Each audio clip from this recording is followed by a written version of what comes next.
very careful.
It's time for high school football on AM 1310 WDPN and streaming on the AM 1310 WDPN Facebook page, X, and the Q92 YouTube channel. The best Stark County football is heard right here all season long. Whether you're in a car, at home, or on the go, the action is live on AM 1310 WDPN. This is high school football on AM 1310 WDPN and streaming live on Facebook, X, and YouTube. Here they go! Touchdown!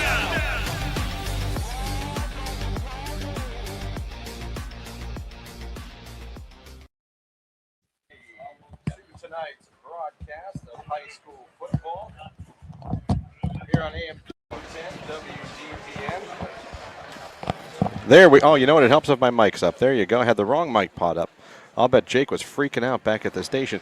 But you know what? Here we are. Welcome everybody in. It is time for another season of high school football live here on AM 1310 WDPN. Of course, the Q92 Sports Network as well. Christian Biggelsworth, Derek Dimit here, back for another season, and here we are kicking things off with the RG Drag pregame show. RG Drag, learn, earn, and succeed with RG Drag. Derek, a lot to get into here in the pregame show. We're going to have, obviously, a wrap around the Q92 Sports Network. We're going to hear from both coaches in the Coaches Corner, and we're going to get set for this one here tonight. But it is crazy to think that you and I are back here in a booth ready to go, and we're getting ready to call our first game of the season.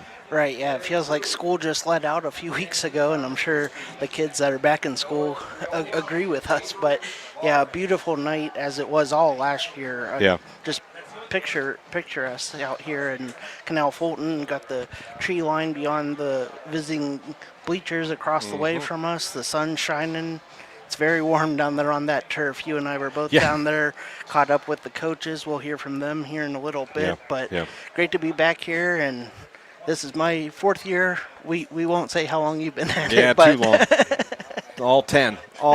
It is we're also celebrating on the Q92 Sports Network here with AM 1310 WDPN. We're celebrating our 10th year, actually, of bringing you high school football on the Q92 Sports Network. So really looking forward to that. It's a good one here tonight. It's a story of two teams where a lot of players that really haven't had a lot of varsity experience, or a ton of it. Yeah, and some, but both teams young at important positions, and we're going to get a look at two young teams the first time. I think this is a very evenly matched game. Yeah, after talking to both coaches, they both agreed, both teams starting guys in positions, skilled positions that weren't there last year. A lot of new names and faces along both sides on the offensive and defensive lines. We'll get into that as the night goes on, but both coaches, mistake-free football, that's what's going to be the difference, especially with two young teams. But the crowd's filling in nicely. They had a lot of the like Pee Wee football and cheerleaders out here for Northwest, so that's always great to see.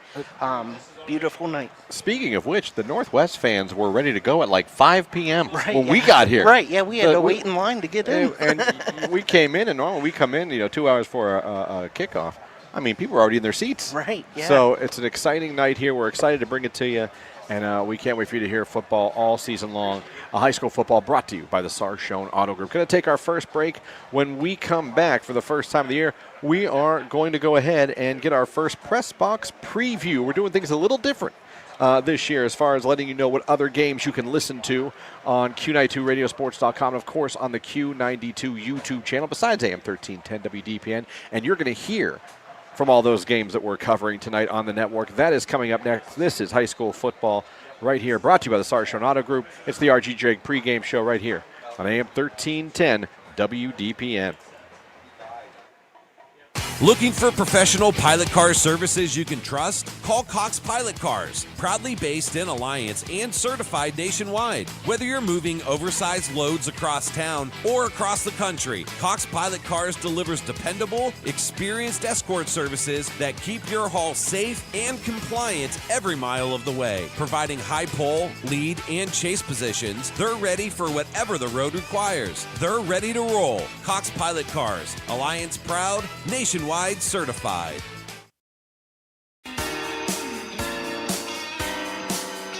As Erie Insurance celebrates 100 years of service, we're proud to share their journey with our own 50-year story rooted right here in your community. Hathaway and Erie, two long-standing names, one shared mission to keep your future protected. We'll be right there to keep building the legacy with you.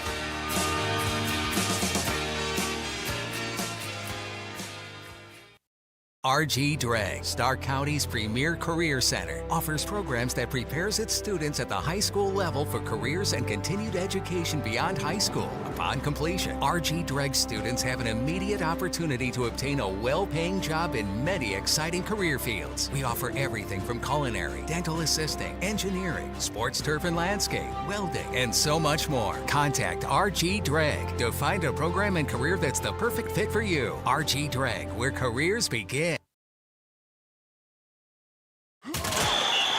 And that's the end of the first half. The score, your financial stress 50, your wallet 0, and your checking account requesting some second half adjustments. Great teams make adjustments and come back stronger. If you're in need of a new financial partner, it's time to make a change too. At CSE Federal Credit Union, we're here to help you win with your finances. Whether you're working on paying down debt, building savings, or planning for what's ahead, our team's ready to help you make your next play.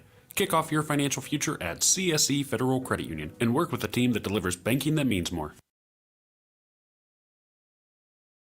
High school football brought to you by Sarshone Auto Group on AM 1310 WDPN.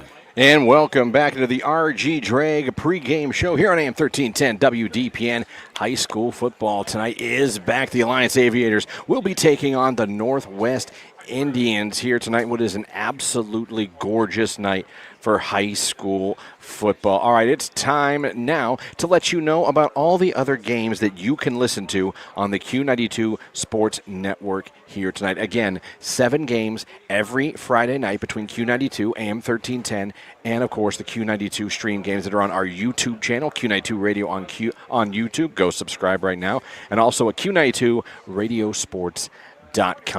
Our new segment of this pregame show this season is called the Press Box Preview, and that's when we wrap around and give you a little preview of all the games you can listen to at one place, Q92radiosports.com and our YouTube channel. So let's do that now. I give you, for the first time, the Q92, the AM 1310, the Press Box Preview. Here they go. Touchdown. Week 1 of the Ohio high school football season is here, and I am live from Wakefield Stadium in Perry for tonight's game, the Battle of 13th Street, as the Canton Central Catholic Crusaders travel the short distance to take on the Perry Panthers. The Crusaders are looking to improve after finishing 1-9 last season. Head coach trucker Jeff Lindesmith is returning 25 lettermen from last year. Inexperience, which haunted the Crusaders last year, this year it will not be the case. For the Panthers, they are looking to get better than their 5-5 record last season under head coach Spencer Leno. Perry is looking to build and continue to get better as they climb to the top of the Federal League. Catch all the action live on the Q92 Sports YouTube page. For Q92 Sports, this is Mike Voorhees. The Massillon Tigers host the Tarbletters of Cleveland Glenville to start the 2026 regular season. The Tigers aren't rebuilding, they're reloading with everything short of drones and smart bombs. Nate Moore's team boasts talent all over the field and from all over Northeast Ohio, led by Hoban transfer and recent Oregon commit Brayton Feaster. His running back skills are eclipsed only by his linebacking skills. The Tigers fell to Glenville 33-27 in last year's opener, turning the ball over twice, being outgained 365 to 311 and losing the time of possession battle by over 8 minutes. Ted Ginn Sr.'s team is always a threat to go all the way. Can they handle the Tigers again? We'll find out tonight. From Paul Brown Tiger Stadium in Massillon, I'm Clint Scroggs for Q92 Sports. Good evening, everyone. Matt Caralli here, and high school football is back as the Q92 Sports Network kicks off our 10th anniversary season with 7 games on the first Friday night of the year. One of them sees the start of a new era at Glen Oak as Matt Dennison takes over as the Golden Eagles head coach after spending 5 seasons at Canton South that saw him win nearly 40 games, 2 Pac-7 titles, and taking the Wildcats to the state semis in Division 4 in 2023. His first order of business is to head down south to take on the Dover Crimson Tornadoes Tornadoes as they're coming off a 4-6 record in 2025. One of those wins coming at Glen Oak in Week 1. Stark meets Tusk tonight, and you can hear all the action on Q92 Radio's YouTube channel at 7 o'clock. Live from Crater Stadium in Dover, Matt Corrali, the Q92 Sports Network. Caleb Nork with Q92 Sports live from Hartville, Ohio, as the Lake Blue Streaks welcome the Rangers of North Ridgeville. Both teams are looking to build off their playoff trips last season. North Ridgeville coach Brian Morgan has taken a team that was 2-8 when he arrived to double-digit wins in 2025, but they lost a lot of production, including Kent State recruit Cole Miller. Coach Dan DeGeorge and Lake opened up last season 6-0 before losing 4 of the last 5 behind several injuries. They're healthy. They're ready to get back at it behind do-it-all athlete Ty DeGeorge, who had 10 touchdowns in less than 5 games last season, doing it receiving, rushing, returning punts, and an interception return. Listen live on the Q92 Sports Network. Tonight, it's a Week 1 matchup between the Blue Streaks and the Rangers. From Lake High School, I'm Caleb Nork for Q92 Sports. Good evening, everyone. Welcome to Week 1 of the 2026 Ohio High School football season. I'm Jay Wilhelm with Q92 Sports. I'm here live at Memorial Stadium here in North Canton as the Hoover Vikings open their season at home against Akron Buchtel. The Griffins finished 4-6 last season and are primed to have a better year this season. The Vikings come in off a 9-3 campaign from last year, finishing 4-2 in the Federal League. They defeated this Buchtel team 30-0 to open the season last year. So Coach Brian Baum and his team are looking to repeat that this year as well. Kickoff is scheduled for 7 p.m. and you can tune in at Q92radiosports.com or on the Q92 YouTube channel. I'm Jay Wilhelm live from North Canton, Q92 Sports. Tonight at Tom Benson Hall of Fame Stadium, the Canton-McKinley Bulldogs will take on the Raiders of Warren Harding. A couple of old All-American Conference rivals get together at the stadium. Bulldogs went 9-3 last year. Harding a disappointing 3-6. Under head coach Matt Richardson in his third year, they are trying to get back to playing Warren Harding football. Last year they scored about 18 points a game, but they gave up nearly 21 per contest. Renzi Parnell in his second year with the Pups, they win against Warren last year, 43-25. They want to make a deeper run of the playoffs here in 2026. It's Warren Harding and Canton-McKinley, Q92 and Q92sportsradio.com from Tom Benson Hall of Fame Stadium. I'm Sam Berkman. Here they go. Touchdown.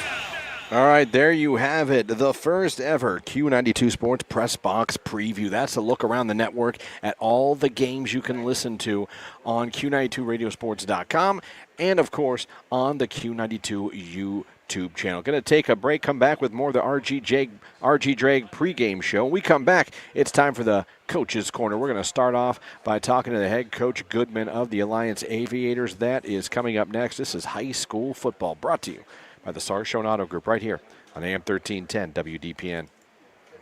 Don't fumble your next car purchase. Head to Buck Chevrolet in Canal Fulton. Their friendly team will coach you through every step, whether you're shopping for a new Chevrolet, a quality pre-owned vehicle, or coming in for service. At Buck Chevrolet in Canal Fulton, every customer is treated like the MVP.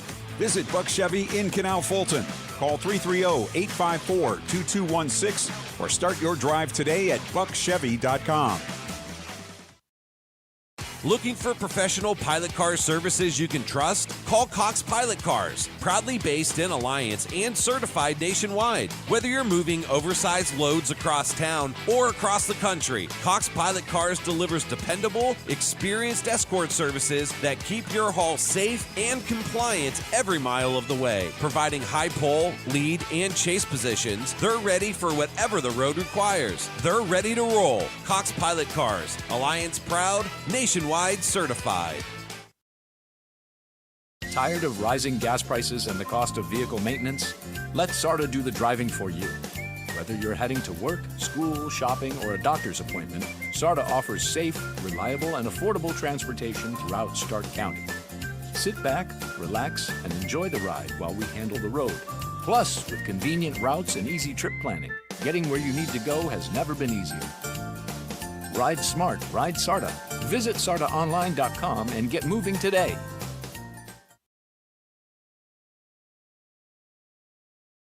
Need a gift they'll actually love? Make Nest on State your first stop. Alliance's favorite locally owned gift shop featuring stylish home decor, kitchen accessories, candles, jewelry, gourmet chocolates, seasonal decor, and one-of-a-kind gifts for every occasion.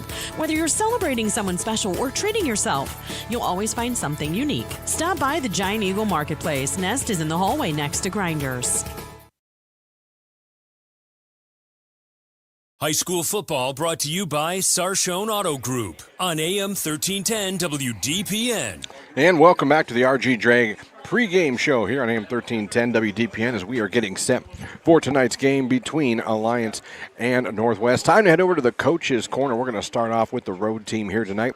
Coach Goodman and the Alliance Aviators. They have a young team tonight, but Derek Dimit had a chance to speak with him. You're going to hear about how camp was, some players he's looking out for, what he expects from tonight's game. Let's hear now from the coach's corner, Coach Goodman.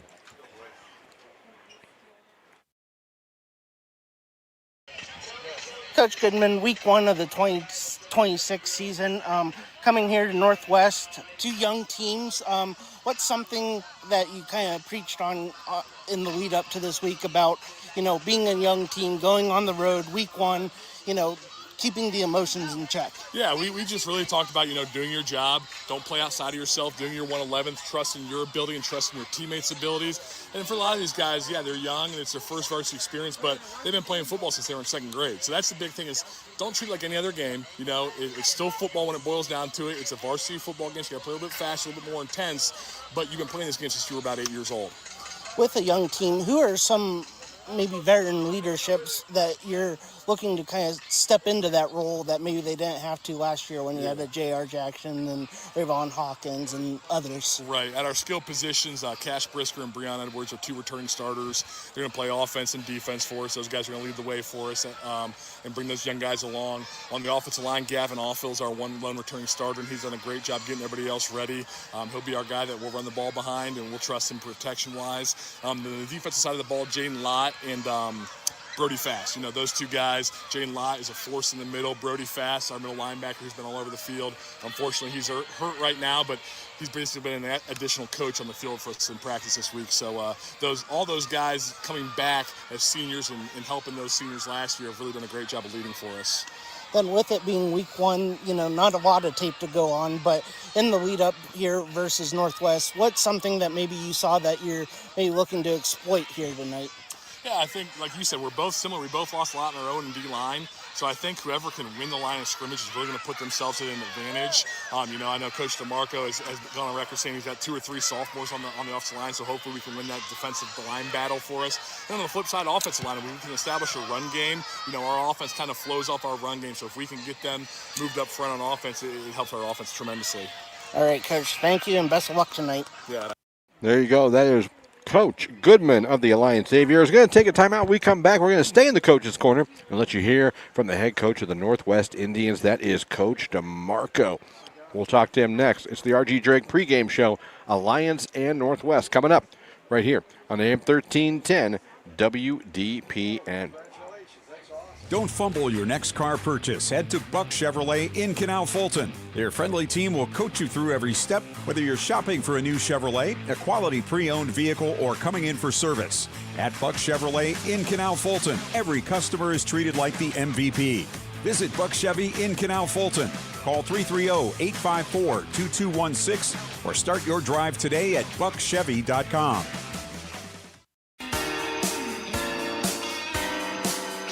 As Erie Insurance celebrates 100 years of service, we're proud to share their journey with our own 50-year story rooted right here in your community. Hathaway and Erie, 2 long-standing names, one shared mission to keep your future protected. We'll be right there to keep building the legacy with you.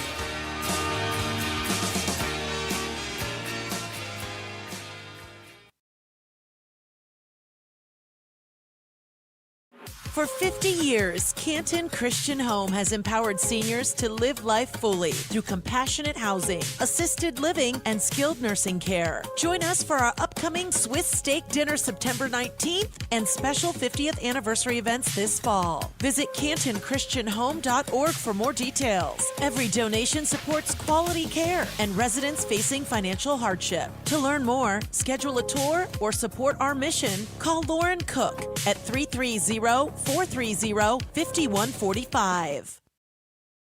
Looking for professional pilot car services you can trust? Call Cox Pilot Cars, proudly based in Alliance and certified nationwide. Whether you're moving oversized loads across town or across the country, Cox Pilot Cars delivers dependable, experienced escort services that keep your haul safe and compliant every mile of the way. Providing high pole, lead, and chase positions, they're ready for whatever the road requires. They're ready to roll. Cox Pilot Cars, Alliance proud, nationwide certified. High school football brought to you by Sarshone Auto Group on AM 1310 WDPN. And welcome back to the RG Drag pregame show here on AM 1310 WDPN. We're going to keep it with the Coach's Corner, and now it's time to hear from the head coach of the home team tonight. That is the Northwest Indians and Coach DeMarco. Derek had a chance to speak with him about his team during camp this summer and what he can expect tonight against Alliance. Let's get you that right now. Here's Derek's conversation with Coach DeMarco of Northwest. Here at Coach DeMarco in the Coach's Corner. Coach, week one of the 2026 season. Last season maybe not ending the way you had hoped, but how important is it to start off on the right foot here tonight? Well, you always want to start off on the right foot regardless of how last year finished. This team is totally different than last year's team. Every year, team is different, so we're starting over. We got a clean slate, and we want to get off to a good start on that clean slate. Then throughout the preseason, how was practice, and how confident are you in your team here as we enter week one? Well, our practice has been pretty spirited. The kids have been very excited, working very hard. We're very young, so they've been very enthusiastic, really getting after it, and we got a lot of ways to go. We got a lot of learning to do, but the enthusiasm, the effort has been great. And how important is it just to open at home? You know, the home crowd here, they're already filling the stands here an hour and a half before game time. How great is that for a younger team to start at home and kind of get some of those butterflies out early? Well, you never know how younger kids are going to react. They're either going to be like unaware of what's going on because they're not accustomed to this and just come out and play, or they're going to be so fired up that they're going to come out and lose their discipline and forget what they're doing and just go out and try to hit people. So I really don't know what to expect. Anytime you have young kids, it's always interesting. You don't know what you're going to get. Then obviously first week don't have a lot of tape to go on, but just based on what you know about Coach Goodman and the Aviators, what's something that you're hoping to kind of focus in maybe on the defensive side, try to create some turnovers or things along those lines? Well, any high school football game, you want to win the turnover battle, and definitely earlier in the year. We want to win the turnover battle. Also, they're very inexperienced also. They lost a lot last year too. So watching them on film, they look very similar to us. They're trying to find their identity. They're very young. And I think both teams are going to probably take 2, 3, maybe even 4 weeks to find their identity. So turnovers are very important in that kind of game. And also completing your assignments correctly. And sometimes you lose your discipline. You kind of lose your assignment awareness. All right, Coach, thank you very much. Best luck tonight and moving on through the season. All right, there you go. There's Derek's conversation with Coach DeMarco. We're going to take our final timeout here of the RG Drag pregame show, and then we come back and get some keys of the game and get you ready for kickoff as the Northwest Band is out here performing. We are under 10 minutes away from kicking off the 2026 high school football season here in Canal Fulton. And tonight here on AM 1310 WDPN, it is Alliance and Northwest. High school football is back, and it's brought to you by the Sarshone Auto Group. This is high school football right here on AM 1310 WDPN. Don't for your next car purchase, head to Buck Chevrolet in Canal Fulton. Their friendly team will coach you through every step, whether you're shopping for a new Chevrolet, a quality pre-owned vehicle, or coming in for service. At Buck Chevrolet in Canal Fulton, every customer is treated like the MVP. Visit Buck Chevy in Canal Fulton. Call 330-854-2216 or start your drive today at buckchevy.com. Tired of rising gas prices and the cost of vehicle maintenance? Let SARTA do the driving for you. Whether you're heading to work, school, shopping, or a doctor's appointment, SARTA offers safe, reliable, and affordable transportation throughout Stark County. Sit back, relax, and enjoy the ride while we handle the road. Plus, with convenient routes and easy trip planning, getting where you need to go has never been easier. Ride smart, ride SARTA. Visit SARTAonline.com and get moving today. Looking for professional pilot car services you can trust? Call Cox Pilot Cars, proudly based in Alliance and certified nationwide. Whether you're moving oversized loads across town or across the country, Cox Pilot Cars delivers dependable, experienced escort services that keep your haul safe and compliant every mile of the way. Providing high pole, lead, and chase positions, they're ready for whatever the road requires. They're ready to roll. Cox Pilot Cars, Alliance proud, nationwide certified. Craving authentic Mexican flavor? Visit Cantina Jalisco, where the bold taste comes to life. Enjoy handcrafted tacos, sizzling meats fresh off the grill, and handcrafted cocktails, all served in a vibrant, welcoming atmosphere. Whether it's a casual lunch, a family celebration, or a fun night out with friends, Cantina Jalisco has something for everyone. Visit us at 450 West State Street in Alliance and experience the flavors of Mexican at Cantina Jalisco. High school football brought to you by Sarshone Auto Group on AM 1310 WDPN.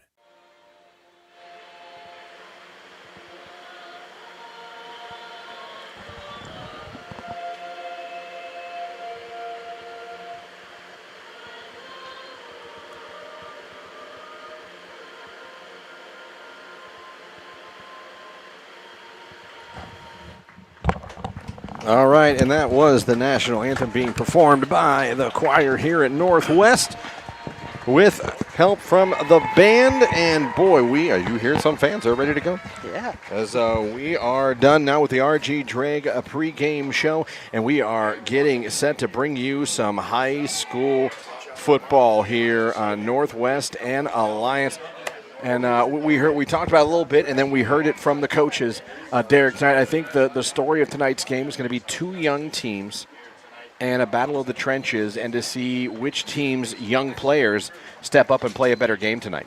Yeah, it's kind of hard to think battle in the trenches when it's about 80 degrees and sunny, but football is football no matter the weather. Beautiful night, both coaches ready to get it started. I think both are kind of expecting, the first driver to kind of feel out what the game plan will be moving forward through the rest of this evening, kind of see what the other team's throwing at them. So it'll be interesting to see how this first quarter goes, couple of possessions for each team. For Northwest, you have Braden Venables. He quarterbacked last year, so a little bit more experience there on the Northwest side compared to Alliance. They're starting Caden Sanders. Sanders is a senior. Coach Goodman mentioned to us down on the field that, he may not have the game experience, but when it came to practice last year to give J.R. Jackson a rest so that way he had his best on Friday nights, Caden Sanders handled a lot of those practice reps, so he feels comfortable, knew when the calendar turned and stuff, it was going to be Caden Sanders at the quarterback position. Right. So all offseason, they've been preparing for that. So that helps too. It does. Knowing It does. who's next in line when you lose someone of a J.R. Jackson's stature. Yes, and obviously, I'm sure if you gave me the choice, I'll take the senior experienced quarterback. Yes. But you're right. Alliance knew when J.R. Jackson graduated, they knew they were going to turn it over to Caden Sanders. And so he had the whole offseason knowing this wasn't really a competition. This is yours. You take this. You learn. You work in the offseason. You work in the weight room. You work on getting bigger, faster, stronger. You work on learning the offense. And we're going to see how it comes tonight. As now both teams have officially taken the field. If you're a uniform guy, and I sure am, just so you guys know, Northwest rocking the red jerseys and the red pants. I'm going to have to do something I hate doing, stand for this game because of where we're at, Derek. I'm not a fan. You are? I'm not. But Northwest going to be in their all reds tonight. The silver helmets, red face masks, the red jerseys, the red pants. Alliance defiantly wearing their red pants tonight. So Alliance with their blue jerseys, their white, their blue helmets, white jerseys with red numbers and red pants tonight as we are on the field here getting ready to go. Man, Derek, it's stressful getting here for me, but it's pretty cool when I'm finally up in the booth with you and we're getting ready to call a game. This is two good programs. These are two good head coaches, and this is kind of fun when two locals go at it to kick off the season. A lot of times, weeks 1 through 4, you end up playing a team from maybe up towards Cleveland, up towards Youngstown, or or from another county. But tonight we're getting two Stark County teams going at it. Yeah, absolutely. And, two old Northeast Buckeye Conference right. rivals. You have to go Let's back quite a ways. But in the final year of the EBC. Yeah, final year of the EBC, and we'll dig into that as our season goes on, and we call more Alliance, West Branch, and Arlington games here on 1310. All right, here we go. Here's how it's going to start. Alliance is going to be kicking it off. They're going to be going, kicking it to the right. If you're listening on the radio, Northwest will be going from right to left. So the Indians will receive to start things. Coach DeMarco giving his final instructions to his kick return team. The Alliance Aviators are out there on the field. And kicking things off will be, I believe that's Charles Eakey, number 89, the senior kicker, will be kicking things off for Alliance. Back deep for Northwest, number 1, Ty Lipkins, another senior. He'll get a lot of playing time here tonight. He's back there with Sanad Abatin. And we are ready to go. The 2026 season's about to kick off. The whistle blows, and we're underway in Canal Fulton. The opening kickoff for Alliance goes down. It's fielded. It goes out of bounds. And it's going to be a flag as Ty Lipkins went to get it, then let it bounce, go out of bounds. That's going to be good field position for the veteran quarterback, Braden Venables, the senior, 5'7", 160 pounds. And here comes the Northwest Indians for their first drive of the 2026 season. Again, they'll be going from right to left, and they are going to start with the ball on their own 20-yard line with still 12 minutes on the clock because there was no return there. Yeah, great awareness there by the senior Ty Lipkins to let that one roll out of bounds. He was down there around the 10-yard line. Looks like they're spotting it out here at the 35. Oh, they are. You're right. I apologize. They're going to bring it. They had it on the scoreboard. Gets me every time. You know my curses with the scoreboard. Yes. They changed it now to the 35. I wondered why they weren't bringing it out there. So it'll be on their own 35-yard line to start. So here we go. Venables going to come out. He's going to have twins to his left, receiver to his right, in shotgun, 2 running backs with him on 1st and 10 from their own 35-yard line. Here we go. Venable going to turn, give it off to his running back. He's going to take it up over the 35 to the 36, maybe. Oh, he's still going. He falls down, and they're going to mark him right around the 40-yard line. A strong physical run by Jacob Garber, the senior, 6 foot, 211 pounds, and he is a big boy. Yeah, he used all 211 of those pounds. They had him wrapped up around the line of scrimmage. He just kept trucking and made it out for a 5-yard gain. So it'll be 2nd down and 5 from their own 40-yard line. Venable now in shotgun, going to turn, hand it off to his other running back. He'll take it up to the 40. Looks like they're going to mark him. But he got up to around maybe the 41 before he was tackled. And that was Connor Stevenson, another familiar name if you're a Northwest fan. A senior. They got a senior quarterback, 2 senior running backs, and their running backs are big boys. Yeah, you talk about being a young team, but, a senior quarterback, 2 senior running backs, 2 senior wide receivers that were back deep on the kickoff. So there's experience. 3rd and 5 from their own 40-yard line. 10:54 left to go in the first quarter. Nothing. Venable in shotgun, sends receiver in motion from right to left.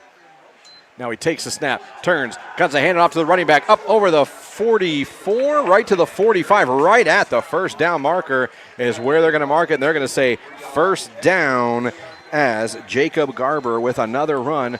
Move the chains, 1st and 10, ball now on the 45-yard line with 10:36 left to go here in the first quarter. Yeah, needed 4, got 4. That's scoreboard trying to get me. Scoreboard says the ball's on the 50, Derek. It's not. Here we go. Venables turns, hands it off to Stevenson. Stevenson, spin move, gets it up to the 47-yard line, maybe the 48 before he's tackled. Good run there by Stevens. And Stevenson, early on in this ball game, it seems like Coach DeMarco wants to run the ball with these senior running backs. Yeah, using the run to establish, those trenches that we talked about in the pregame.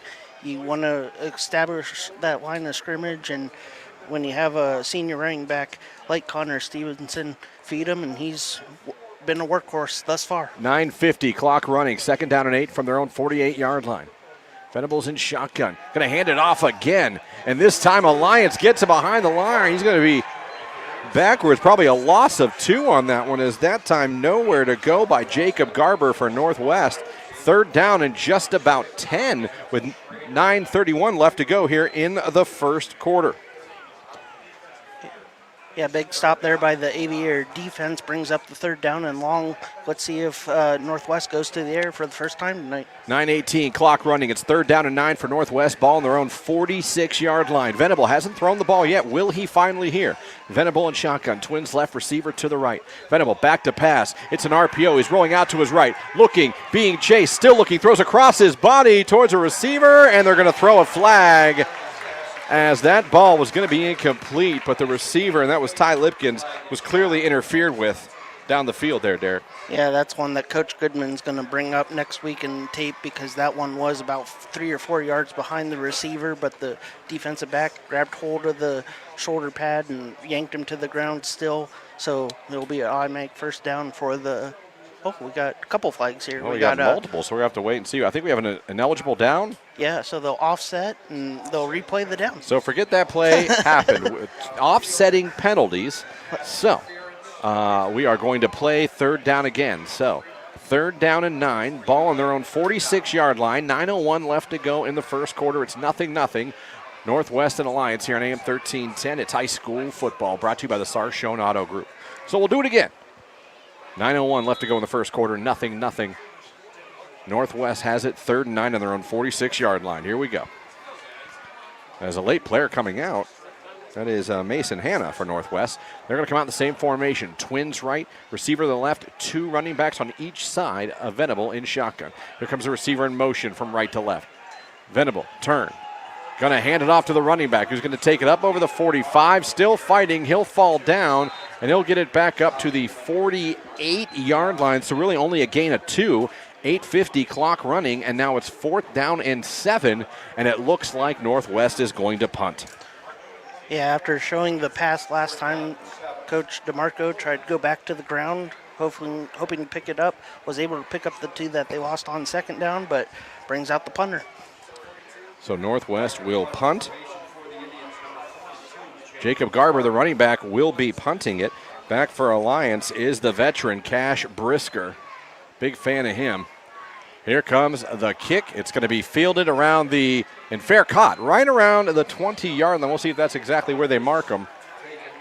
They're going to mark him, right around the 20-yard line. So now out comes the offense for Alliance, and out comes Caden Sanders. It's now his offense, Derek, and we're going to see what Caden Sanders can do here in his first year as a starter, the senior quarterback, 5'9", 195.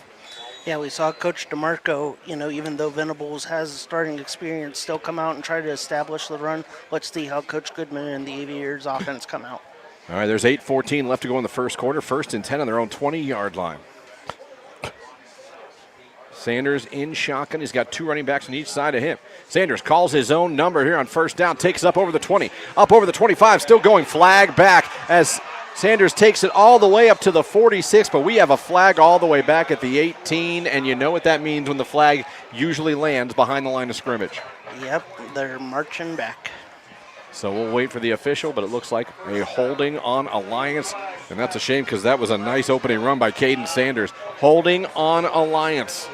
So that's going to back them up and make it 1st and 20 with 8:06 left to go in the first quarter. 0-0. Alliance and Northwest here on AM 1310 WDPN.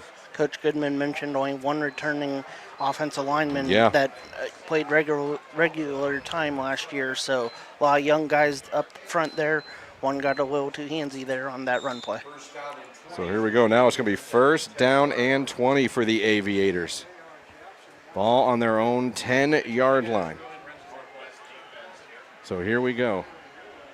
Sanders in that same formation. Now he's got two running backs, both on his right side. One wide receiver on 1st and 20. They're going to turn, hand it off to the running back, who's going to take it, break some tackles, and get it over the 15-yard line. They're going to mark him at the 16-yard line. Didn't see who carried. I don't know if you caught that. I'm between a pillar. I believe that was number 16, Trevin Wilkes. So Trevin Wilkes, junior. the junior, number 16 with his first carry of the night. It's a 7-yard run, 2nd down and 13 for Alliance. 7:37 clock running here in the first quarter. Nothing. Caden Sanders. Northwest almost jumped, and they did. We're going to have another penalty. It's going to be encroachment on Northwest, so 5 more yards in penalty, and that'll make it 2nd down now and 8 instead of 2nd down and 13 with 7:28 left to go here in the first quarter. Yeah, much more manageable position now for the Aviator offense. Back on the right side of the chains here. 2nd down and long still, but much better. All right, here we go. 7:15 clock running. 2nd down and 8 for Alliance on their own 22-yard line. Nothing. Caden Sanders in shotgun has 2 running backs, both on his right hip. Sanders going to throw it out into the flat, knocked away. That is a very good play, and that might be a loose ball as they're fighting for it in the end zone. Northwest has it. Is it going to be a touchdown? It is. The ball was passed behind the line of scrimmage. It was tipped backwards. Connor Stevenson for Northwest recovers it in the end zone for a touchdown. Northwest up 6-0 with 6:59 left to go in the first quarter, and a pass. Stevenson broke it up and ended up getting the touchdown.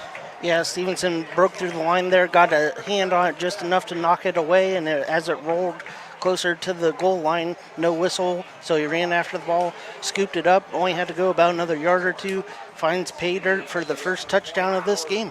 All right, Noah Cooper now on to attempt the extra point for Northwest as a defensive touchdown starts the season for Northwest. Cooper's extra point is up. Cooper's extra point is good. So there's 6:59 left to go here in the first quarter, and your new score is Northwest 7, Alliance nothing. This is high school football brought to you by the Sarshone Auto Group right here on AM 1310 WDPN.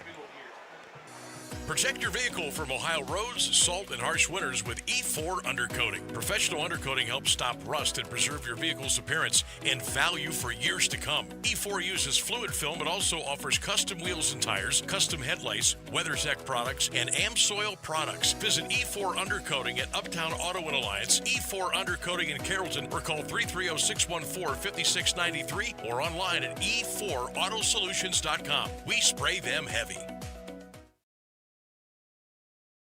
High school football brought to you by Sarshone Auto Group on AM 1310 WDPN.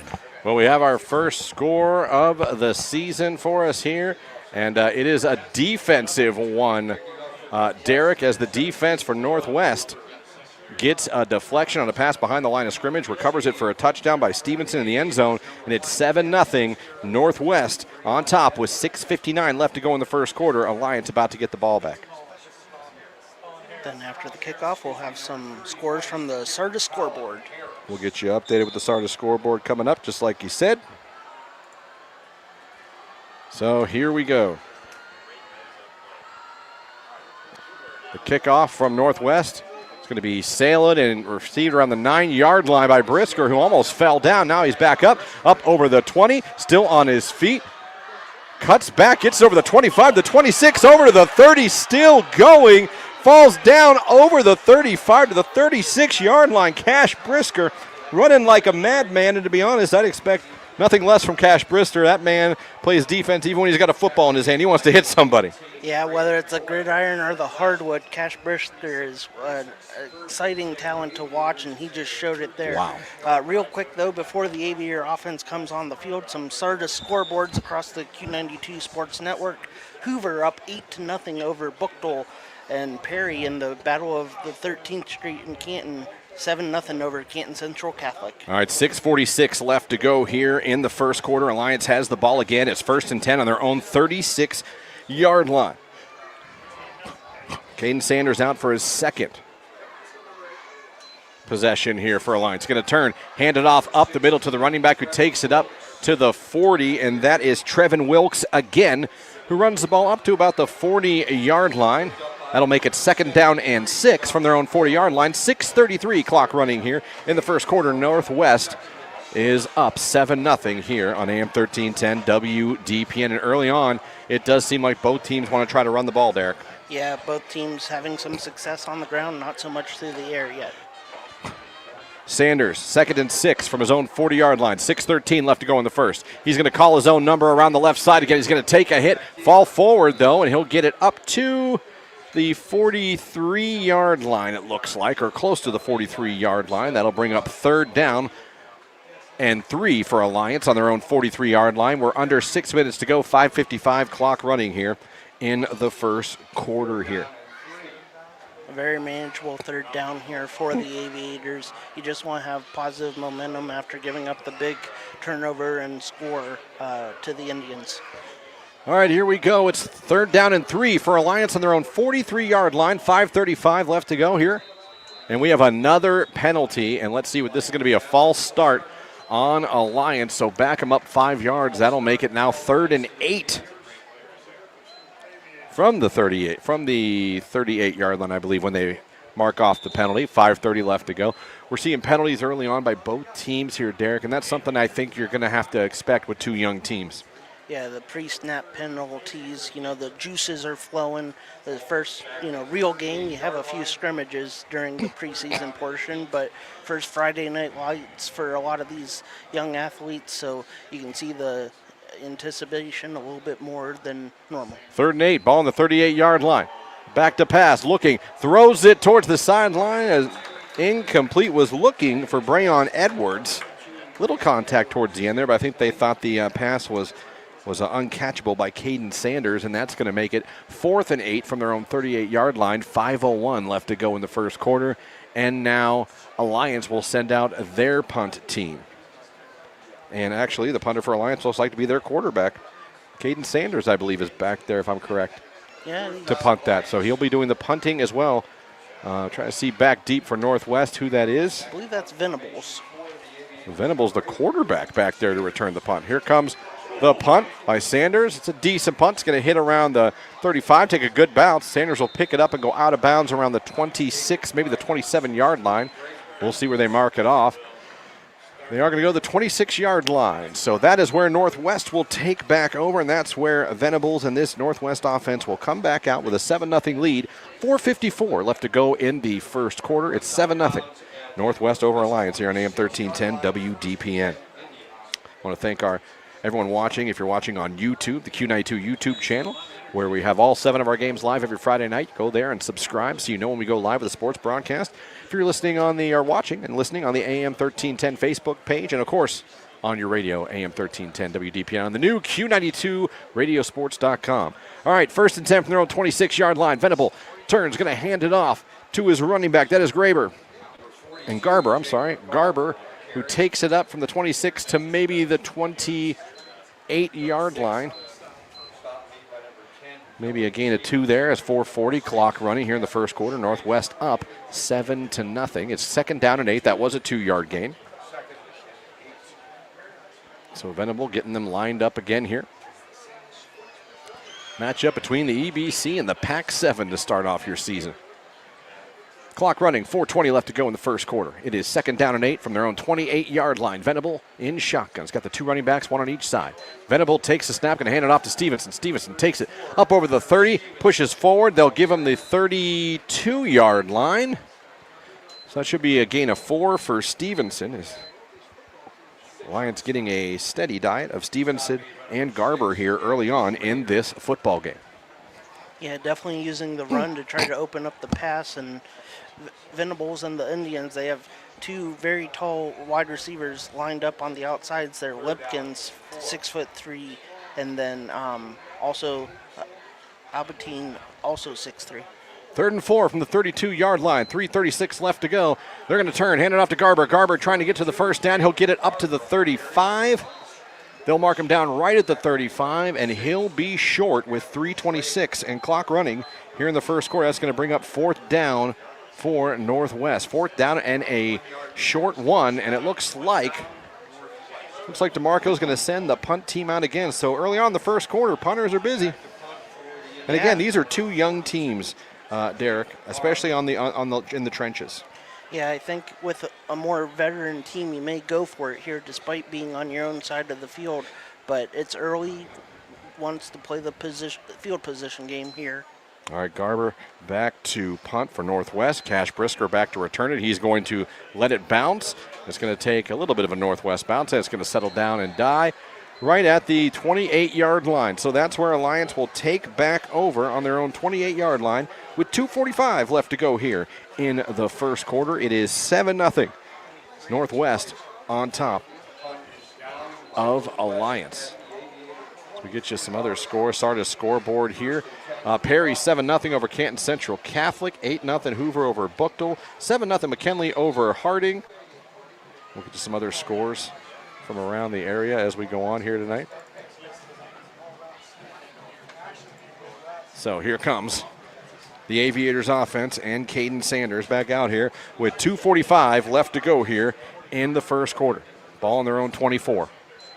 Sanders calls his own number. Quarterback draw. Takes it up over the 25. Still on his feet.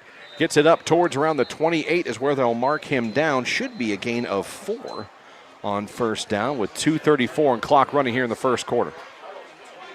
Yeah, Sanders has shown he's not scared to tuck and run himself. He had that big gain that was brought back by the holding penalty on the Aviators' first play from scrimmage, but here brings up 2nd down and 6. 2nd down and 6 for the Alliance Aviators. Ball on their own 28-yard line. There's 2:14 and clock running here in the first quarter. Alliance down by 7, but with the football, trying to get something going here with their 3rd possession of the season. They're going to have trips to the right, and what do we got? Have a timeout by Coach Goodman. So Coach Goodman wants to call a timeout, something he didn't like.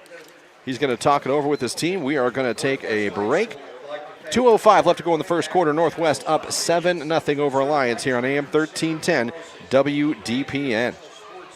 Tired of rising gas prices and the cost of vehicle maintenance? Let SARTA do the driving for you. Whether you're heading to work, school, shopping, or a doctor's appointment, SARTA offers safe, reliable, and affordable transportation throughout Stark County.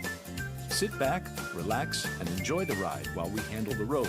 Plus, with convenient routes and easy trip planning, getting where you need to go has never been easier. Ride smart, ride SARTA. Visit SARTAonline.com and get moving today. High school football brought to you by Sarshone Auto Group on AM 1310 WDPN. We're back, and Sanders looking to throw on 2nd down and 6. Now he is swallowed up and going to be sacked for a loss or little no gain. Let's see if there's an actual loss on there. He was back to pass there on 2nd down and 6 from the 28-yard line, Derek, and it looked like he really wasn't sure where he wanted to go with that football. Yeah, it looked like they had a bubble screen there for the slot receiver and then a slant from the outside receiver, well defended by the Indians. So Sanders forced to tuck it and unable to get back to the line of scrimmage. All right, now it's going to be 3rd and 17 after the loss. 3rd and 17, ball on their own 27-yard line. Sanders in shotgun, going to throw a quick one. It is complete to Brisker. Brisker up over the 30. God, fighting forward. He's going to get all the way to the 35-yard line. They'll give him the 35-yard line. It'll be a first down. First one for the Aviators. That's going to be a first down for the Aviators. Move the chains. 1st and 10 from their own 35. 1:14 left to go in the first quarter. With Alliance down 7-0 to Northwest. But again, getting their first down of the evening. Here comes the Alliance Aviators. 1:02 left to go. 1st and 10, ball on their own 35-yard line.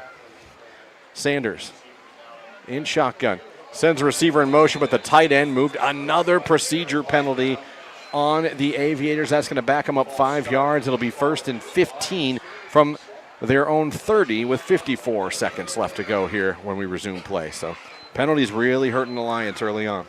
Yeah, we mentioned the holding penalty. There's been a couple false starts, this one included. Definitely not something that Coach Goodman's happy about as we look across the field here. All right, here we go. 1st and 15, ball on their own 30-yard line.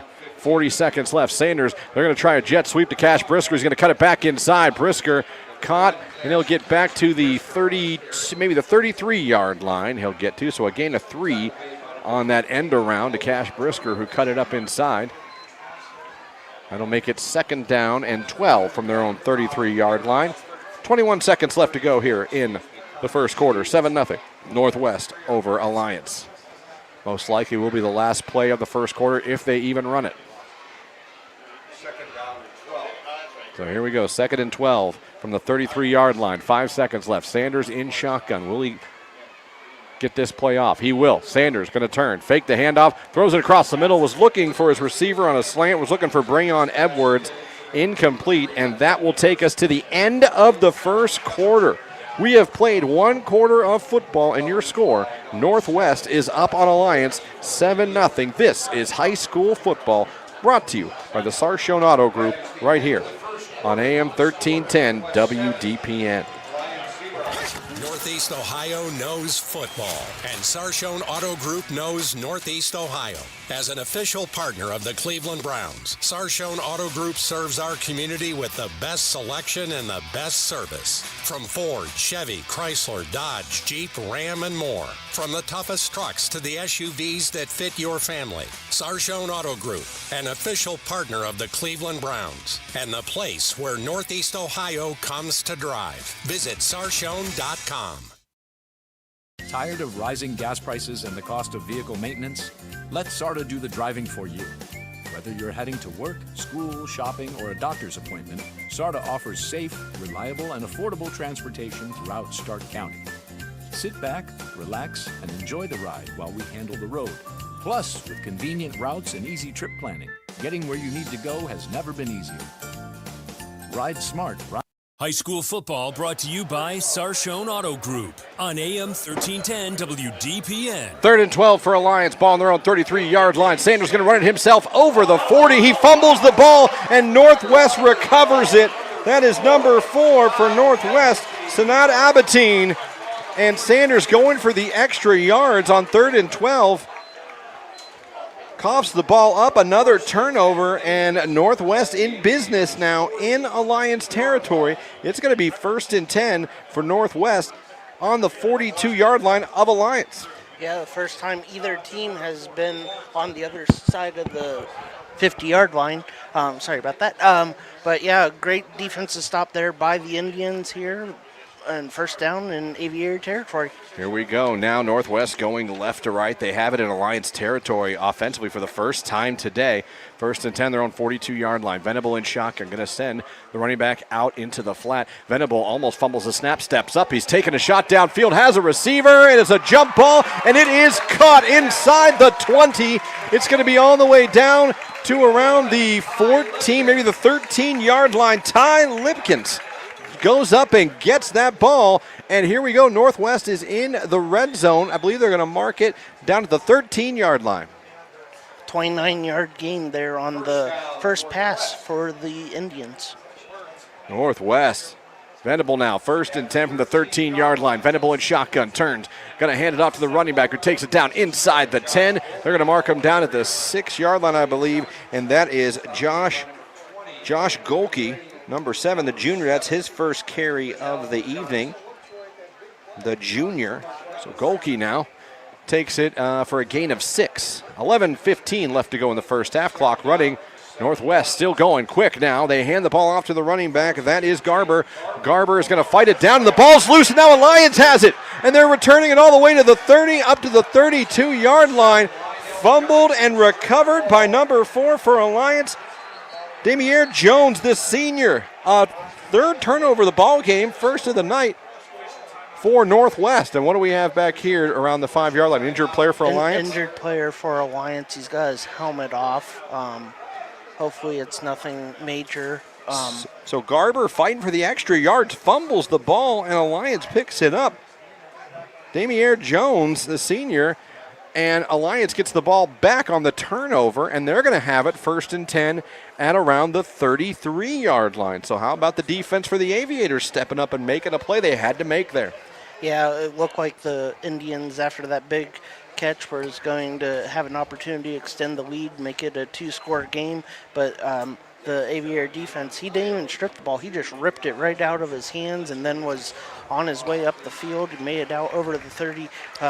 Quick check on the injury there. That was Brayon Edwards, a senior receiver and defensive back. He was able to come off on his own power. Hopefully it was just a little equipment issue.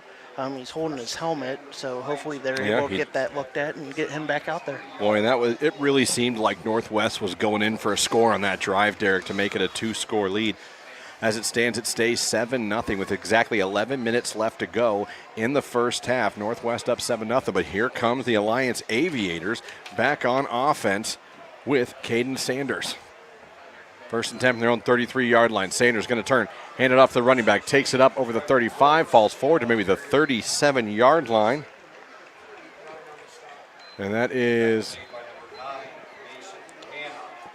I believe that was Wilkes again. I believe that was Wilkes as well, number 16. Sorry, the jersey's a little jumbled up there. Yeah. So 2nd down and 6 after Wilkes with a 4-yard run. 10:36 left to go in the first half. 2nd down and 6 for the Aviators on their own 37-yard line. They're down 7-0 to Northwest here in the second quarter. Sanders in shotgun. Going to turn. Going to hand it off again to the running back who's going to cut it up inside, up over the 40. Falls up towards the 44-yard line. Another nice run by Trevin Wilkes, the junior, who is someone I could see getting a lot of carries in this ball game tonight. 22 yards on 4 rushes so far for Wilkes.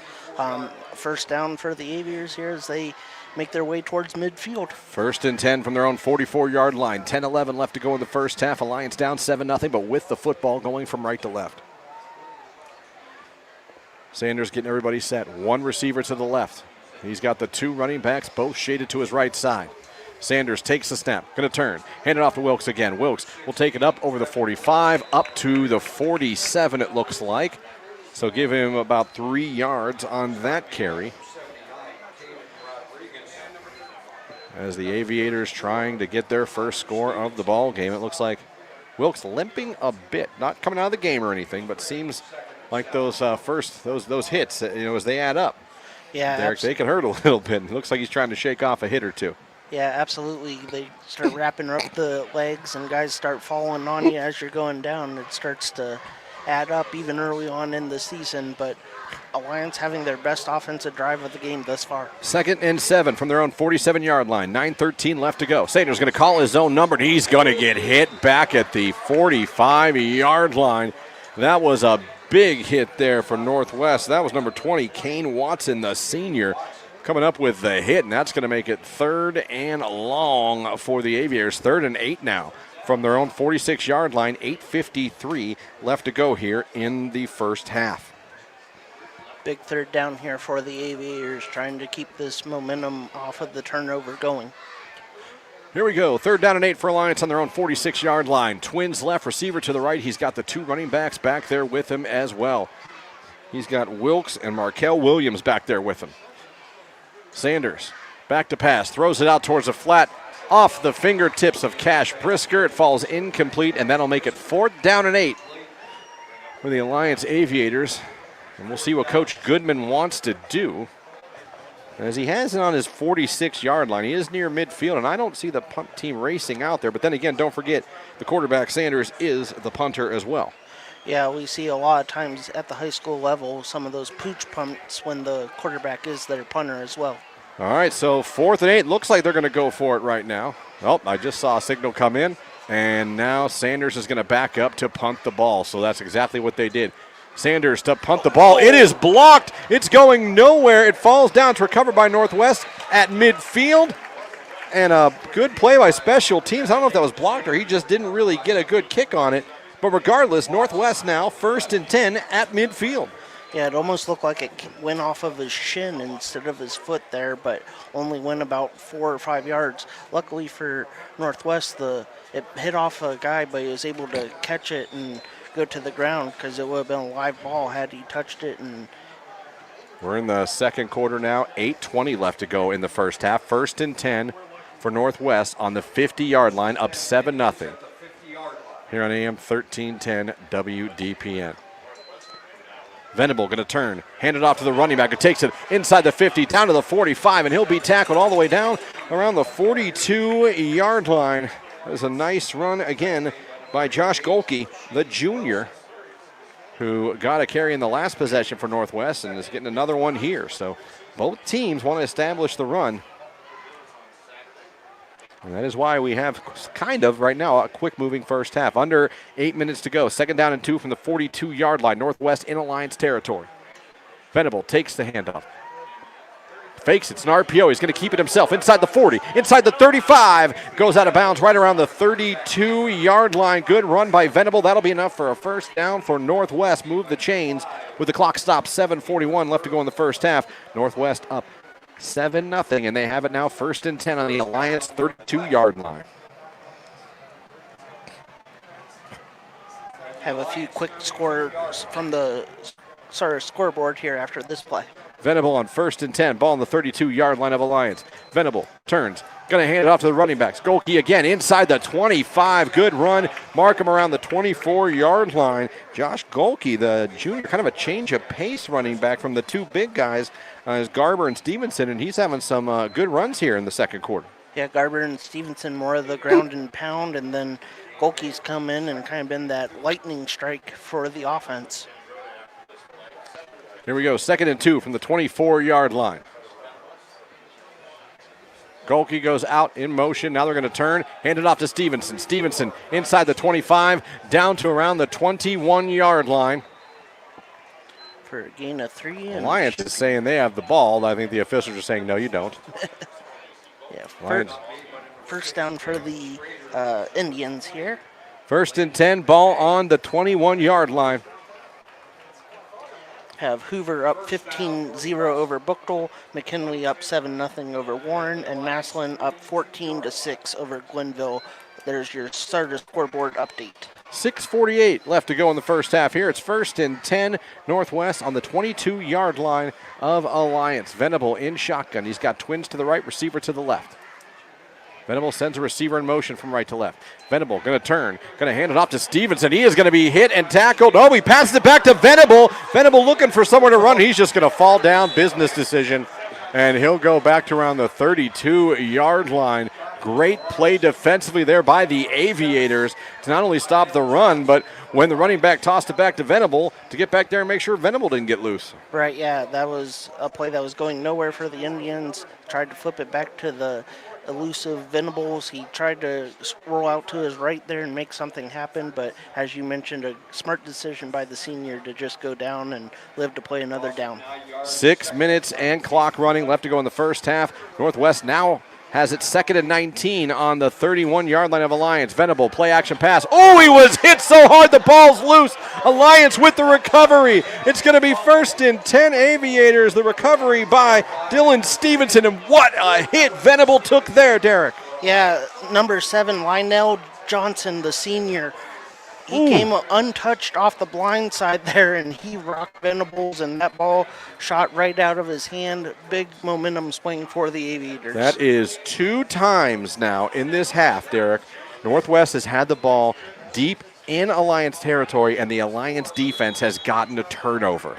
Yeah, and now, if you're the offense, you've seen the defense, go out there and make these stops, have these momentum swinging plays. You have to get out there and make something happen. You're near midfield. You've yet to cross over into Indian territory so far this evening, but here's a prime opportunity. All right, here we go. 1st and 10 from their own 47-yard line. Back to pass. Sanders wants to let it loose. Nothing doing now. He's rolling out. Sanders still rolling out to his right. Sanders throws it, and it'll be incomplete. He is tackled out of bounds by 2 defenders for Northwest. That'll stop the clock with 5:40 left to go, and it'll be 2nd down and 10 for Alliance on their own 47-yard line. Yeah, Alliance trying to get something going through the air so far tonight, though. Only 1 for 5 8-yard reception or completion out to Cash Brisker, but not much else through the air for the Aviators. All right, here we go. 5:40 left to go in the first half. Clock stopped. It's going to be 2nd down and 10 for the Aviators on their own 47-yard line. Northwest still has 3 timeouts left. Alliance has 1. And here we go. They get lined up. And what was that? We have another time. The Aviators. Coach Goodman calls another timeout. Is there something he didn't like there? So Coach Goodman going to use the Aviators' second timeout. We'll be right back. 5:40 left to go in the first half. It is 7-0 Northwest, but Alliance has the ball second and 10 on their own 47-yard line. This is high school football, brought to you by the Sarshone Auto Group here on AM 1310 WDPN. We're going to have a red out, and all attendees are encouraged to wear red. Protect your vehicle from Ohio roads, salt, and harsh winters with E4 undercoating. Professional undercoating helps stop rust and preserve your vehicle's appearance and value for years to come. E4 uses fluid film but also offers custom wheels and tires, custom headlights, WeatherTech products, and AmSoil products. Visit E4 Undercoating at Uptown Auto and Alliance, E4 Undercoating in Carrollton, or call 330-614-5693 or online at e4autosolutions.com. We spray them heavy. High school football brought to you by Sarshone Auto Group on AM 1310 WDPN. Back at it here on second and 10 from the 47-yard line. Sayers calls his own number, and he'll get it to the 50. So he'll call that a gain of 3. It'll be 3rd and 7. 5:24 left to go in the first half. Alliance driving down 7-0. Another big third down for the Aviators. I feel like we've said that quite a bit here in the first half, but if you're Coach Goodman, you just want to extend this drive, give your defense a little bit of a rest, and try to build some momentum on the offensive side. All right, so here we go. On third down, back to pass, throwing it towards the sideline. Incomplete pass from Sanders. He was looking to get it to bring on Edwards, but incomplete. That'll bring up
Mark Johnson. We'll get you back here and get you set for the second half. You're listening to high school football. After 2 quarters, 7-0.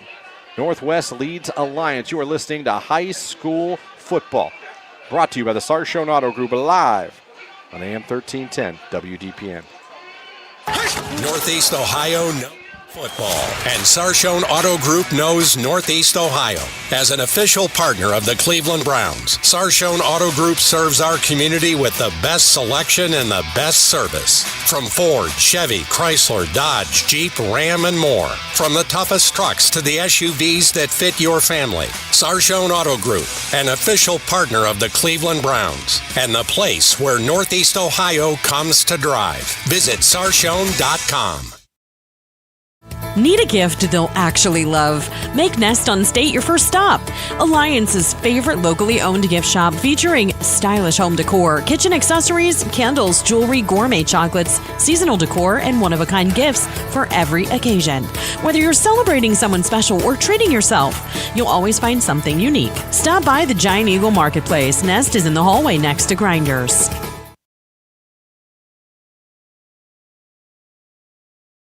Craving authentic Mexican flavor? Visit Cantina Jalisco, where the bold taste comes to life. Enjoy handcrafted tacos, sizzling meats fresh off the grill, and handcrafted cocktails, all served in a vibrant, welcoming atmosphere. Whether it's a casual lunch, a family celebration, or a fun night out with friends, Cantina Jalisco has something for everyone. Visit us at 450 West State Street in Alliance and experience the flavors of Mexican at Cantina Jalisco.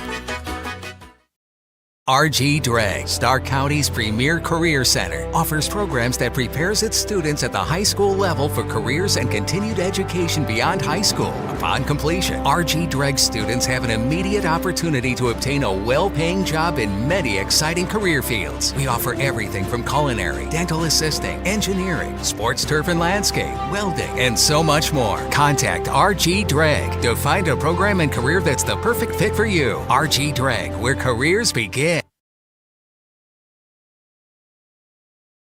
High school football brought to you by Sarshone Auto Group on AM 1310 WDPN. More football action coming up in just a few moments. Right now it's time for halftime news, a service of Grove Appliance, Furniture, and Mattress. 2 Canton police officers under review after mistakenly detaining a 14-year-old boy in his front porch Monday while searching for suspects in a series of car thefts. A doorbell camera captured the encounter, including officers yelling expletives at the teen. Public Safety Director Andrea Perry says she does not condone the officers' language or actions, calling the interaction unacceptable, saying it does not reflect Canton police standards. Mayor William Shearer also called professionalism and expectation of every city employee. A city spokesman says the incident remains under investigation and officials will await the results before deciding whether any punishment is warranted. The Ohio Supreme Court has upheld the death sentence for a man who killed a woman and her 2 daughters in North Royalton in 2017. Court ruled Wednesday a Cuyahoga County 3-judge panel properly sentenced 54-year-old George Brinkman to death after he pleaded guilty to killing 45-year-old Suzanne Taylor, 21-year-old Taylor Pfeiffer, and 18-year-old Kylie Pfeiffer. Brinkman had previously been sentenced to death, but the court ordered a new proceeding because he was not properly advised of his rights when he pleaded guilty. In 2022, Brinkman again pleaded guilty and received the death penalty.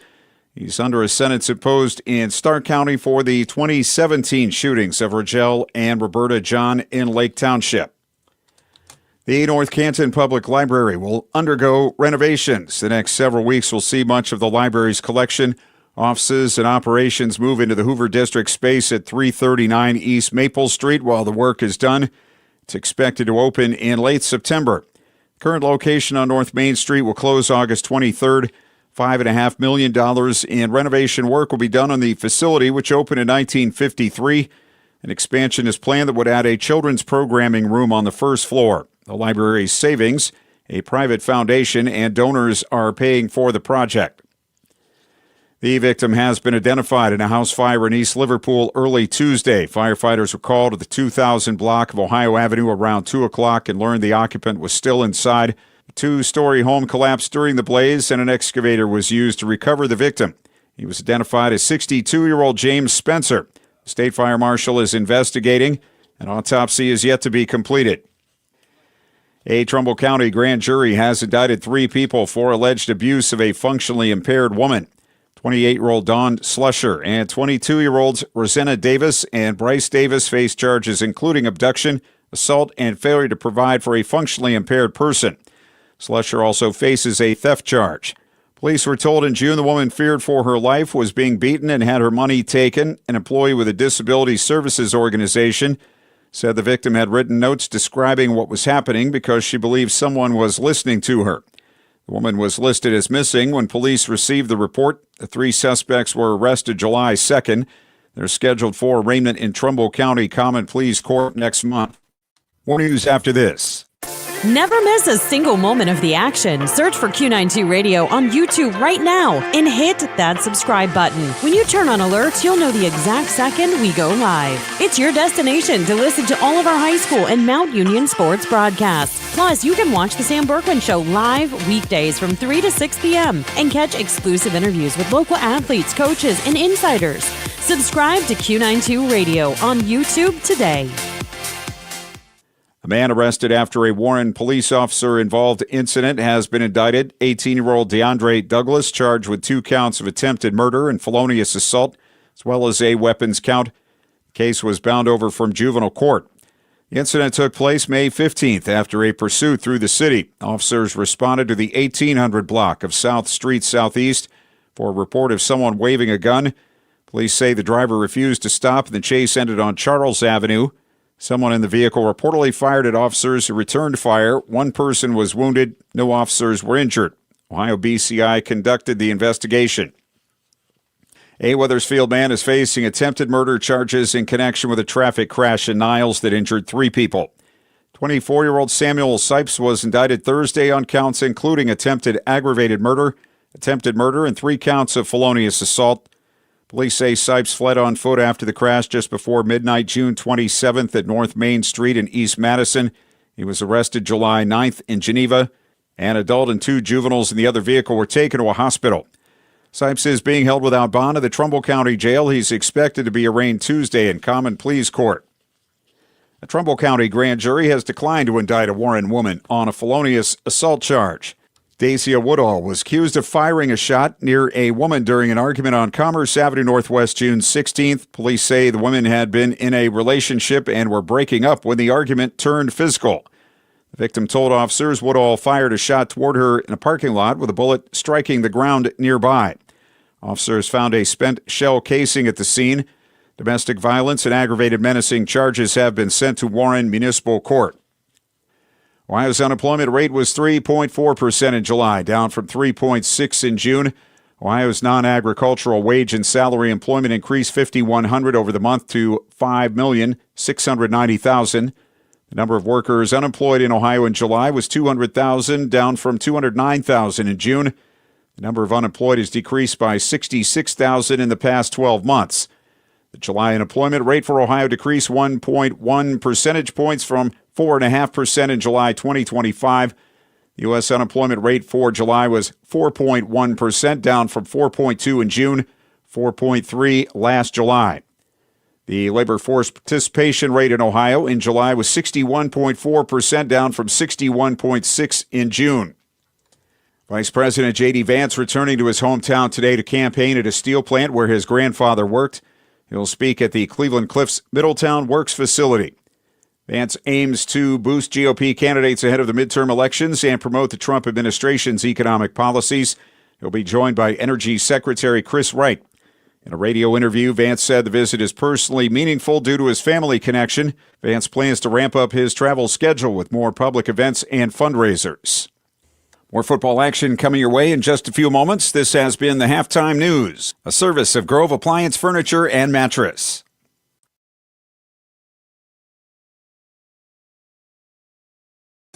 Protect your vehicle from Ohio roads, salt, and harsh winters with E4 undercoating. Professional undercoating helps stop rust and preserve your vehicle's appearance and value for years to come. E4 uses fluid film but also offers custom wheels and tires, custom headlights, WeatherTech products, and AmSoil products. Visit E4 Undercoating at Uptown Auto and Alliance, E4 Undercoating in Carrollton, or call 330-614-5693 or online at e4autosolutions.com. We spray them heavy. Tired of rising gas prices and the cost of vehicle maintenance? Let SARTA do the driving for you. Whether you're heading to work, school, shopping, or a doctor's appointment, SARTA offers safe, reliable, and affordable transportation throughout Stark County. Sit back, relax, and enjoy the ride while we handle the road. Plus, with convenient routes and easy trip planning, getting where you need to go has never been easier. Ride smart, ride SARTA. Visit SARTAonline.com and get moving today. And that's the end of the first half. The score, your financial stress 50, your wallet 0, and your checking account requesting some second half adjustments. Great teams make adjustments and come back stronger. If you're in need of a new financial partner, it's time to make a change too. At CSE Federal Credit Union, we're here to help you win with your finances. Whether you're working on paying down debt, building savings, or planning for what's ahead, our team's ready to help you make your next play. Kick off your financial future at CSE Federal Credit Union and work with a team that delivers banking that means more. Need a gift they'll actually love? Make Nest on State your first stop. Alliance's favorite locally owned gift shop featuring stylish home decor, kitchen accessories, candles, jewelry, gourmet chocolates, seasonal decor, and one-of-a-kind gifts for every occasion. Whether you're celebrating someone special or treating yourself, you'll always find something unique. Stop by the Giant Eagle Marketplace. Nest is in the hallway next to Grinders. High school football brought to you by Sarshone Auto Group on AM 1310 WDPN. And we are back here at the halftime show, the Grove Appliance Furniture and Mattress halftime show, where your score is 7-0 Northwest over the Alliance Aviators. And while we have a moment here, while the Northwest Band is performing for the crowd here, want to get you caught up on some area scores here with the SARTA scoreboard. See what we got here. We have early scores here. We have Dover up 14-0 over Glen Oak. We've got Perry up big over Canton Central Catholic, 28-7. Let me see. There's my scoreboard. What else we got? Lake up 14-0 over North Ridgeville. Hoover's up 15-0 over Bookdale. Massillon on top of Glenville, 14-6. McKinley up over Harding, 7-0. Marlington up over Warrensville Heights on the road, 7-0. Chippewa is beating East Canton by a score of 9-0. Garraway up 7-0 over Canton South.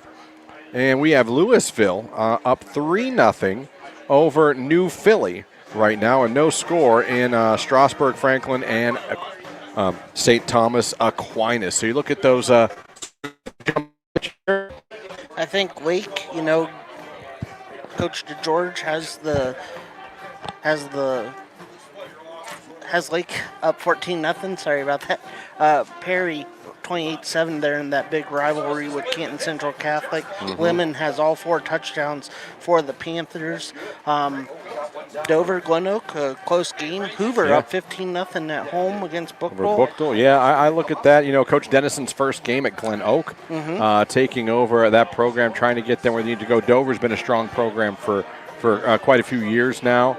Like you said, Lemon and Perry's having an amazing night. You say all 4 touchdowns for Perry tonight.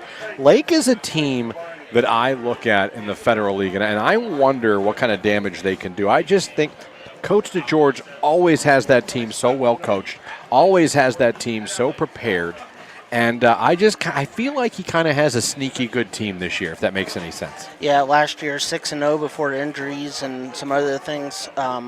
Unfortunately derailed the season for the Blue Streaks. The other one that stands out here, our FM game, McKinley up 14-0 over Warren Harding. You and I called that opener last year over in Warren. Coach Purnell's first game at the helm for the Bulldogs. A new quarterback in town there for the Bulldogs, but a 14-0 lead here early on. All right, we are going to take a timeout here during the Grove Appliance Furniture and Mattress halftime show. When we come back, we're going to get some stats with Derek from the first half and get you set for the second half of action. We're at halftime here at our game. It's Northwest 7, Alliance nothing. This is high school football, brought to you by the Sarshone Auto Group right here on AM 1310 WDPN. Hi, I'm Rodney Newtwender with Home Appliance Company in Massillon, Ohio. For 3 generations, our family has had the privilege of serving families throughout our community. And because of your support, we're honored to be voted among the top 3 in the 2026 Community Choice Awards. That recognition means the world to us because it comes from our neighbors. If you're shopping for a new appliance, replacing one that's worn out, or simply looking for honest advice, we'd love to help. Stop by Home Appliance Company in Massillon, Ohio, and see why local families have trusted us for generations. Northeast Ohio knows football, and Sarshone Auto Group knows Northeast Ohio. As an official partner of the Cleveland Browns, Sarshone Auto Group serves our community with the best selection and the best service. From Ford, Chevy, Chrysler, Dodge, Jeep, Ram, and more. From the toughest trucks to the SUVs that fit your family. Sarshone Auto Group, an official partner of the Cleveland Browns, and the place where Northeast Ohio comes to drive. Visit sarshone.com. Hey man, good to see you. What brings you out here today? Need to pick up a few tools. You? I need new kitchen cabinets, countertops, maybe even a whole new kitchen, but I can't get any help or find what I need in this place. You need to go to Robertson's for that. Robertson's Kitchen and Bath Gallery is an American Standard plumbing registered showroom, and their knowledgeable consultants have the training and expertise to actually help you get what you need without breaking your budget. Visit Robertson Kitchen and Bath at 2155 West Main Street in the Alliance Industrial Park, or visit them online at robertsonkitchenandbath.com, where amazing meets affordable. Protect your vehicle from Ohio roads, salt, and harsh winters with E4 undercoating. Professional undercoating helps stop rust and preserve your vehicle's appearance and value for years to come. E4 uses fluid film but also offers custom wheels and tires, custom headlights, WeatherTech products, and AmSoil products. Visit E4 Undercoating at Uptown Auto and Alliance, E4 Undercoating in Carrollton, or call 330-614-5693 or online at e4autosolutions.com. We spray them heavy. High school football brought to you by Sarshone Auto Group on AM 1310 WDPN. We are back here live at Northwest High School, Canal Fulton, where right now the little cheerleaders, little Indian cheerleaders are performing for the crowd here as we're in the middle of the Grove Appliance Furniture and Mattress halftime show. And it's time to get you, we got you a look at the starter scoreboard, time to get you a look at the statistics from the first half with Derek Dimit. And let's get those now, Derek. And here's statistically what's led us to this 7-0 halftime score with Northwest up on Alliance. Yeah, there hasn't been too much on the offensive side, but we'll get started with the visiting Aviators. Through the air, senior Caden Sanders is 2 of 6 for 14 yards. He's completed passes to Cash Brisker and Breon Edwards. Brisker has 8 yards, and Edwards 2, their leading rusher. We've called his name quite a bit tonight. The junior, Trevin Wilkes, he has 7 rushes, 41 yards. Sanders on quarterback keepers, he has 10 yards on 6 attempts. And now flipping it over now to the hosts, the Northwest Indians. Senior quarterback Braden Venables, 1 pass. It was completed. It was of 29 yards. That completion went to Ty Lipkins, senior wide receiver. And the story for the Indians has been their run game so far tonight. Jacob Garber, senior running back, 8 rushes, 16 yards. Fellow senior running back Connor Stevenson, 4 rushes, 11 yards. And then towards the end there in the second quarter, it was number 7, Josh Golke. He had 3 rushes, 23 yards, kind of a different runner than the other 2 that we mentioned there. And you and I touched on it. He's more of that scat back lightning. The other 2 looking more just to pound it through the middle. He's bouncing out to the outside. So be interesting to see how Coach DeMarco incorporates him in the second half with the 7-0 lead. How the Indians got that 7 was a touchdown recovery on a it looked like a swing pass, but it was a backwards pass, so it resulted in a fumble that was picked up by Connor Stevenson. He rumbled into the end zone, and that's been all the scoring. The Indians have had other opportunities, but the Aviator defense has come up when they needed to. They have. Two big fumbles, one after a down in the red zone, and then another one after a short punt by the Aviators on a quarterback hit.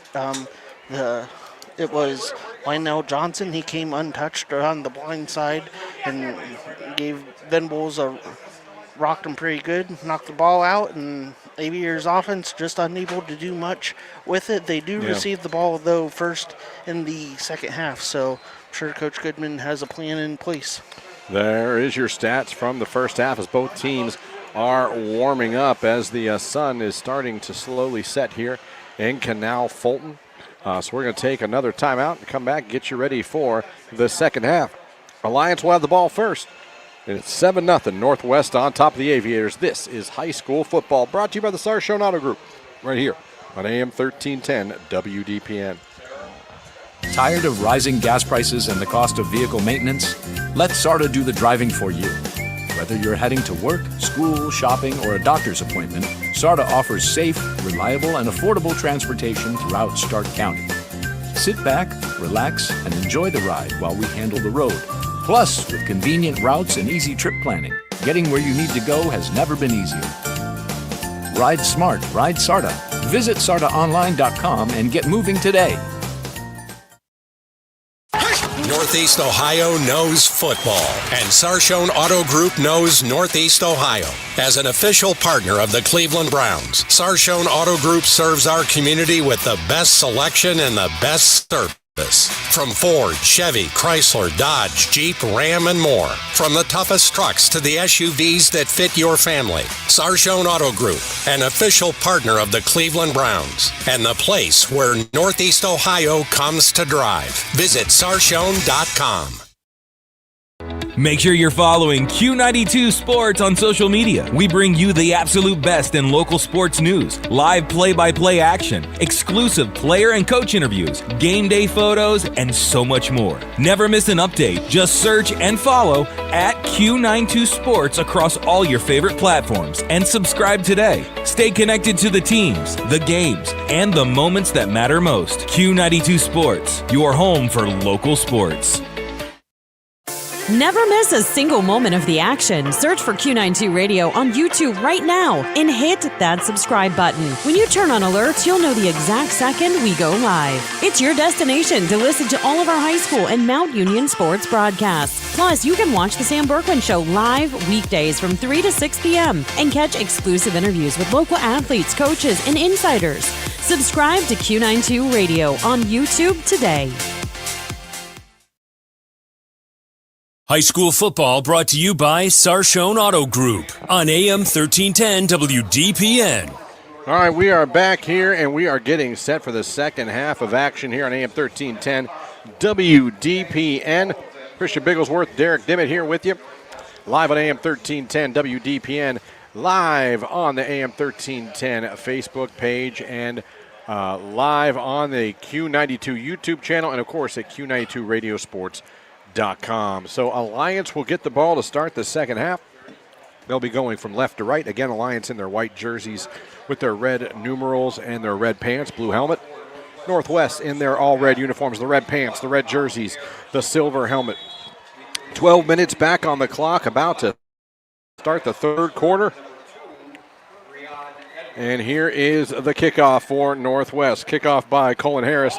It goes back. That's a loose ball. Cash Briscoe's got to pick it up. He gets it around the 2. And here he comes back over the 5 up to maybe the 6. And he is swarmed and hit backwards by the Northwest Indians special team. So Alliance gets the ball first, Derek, but they're going to be way deep in their territory.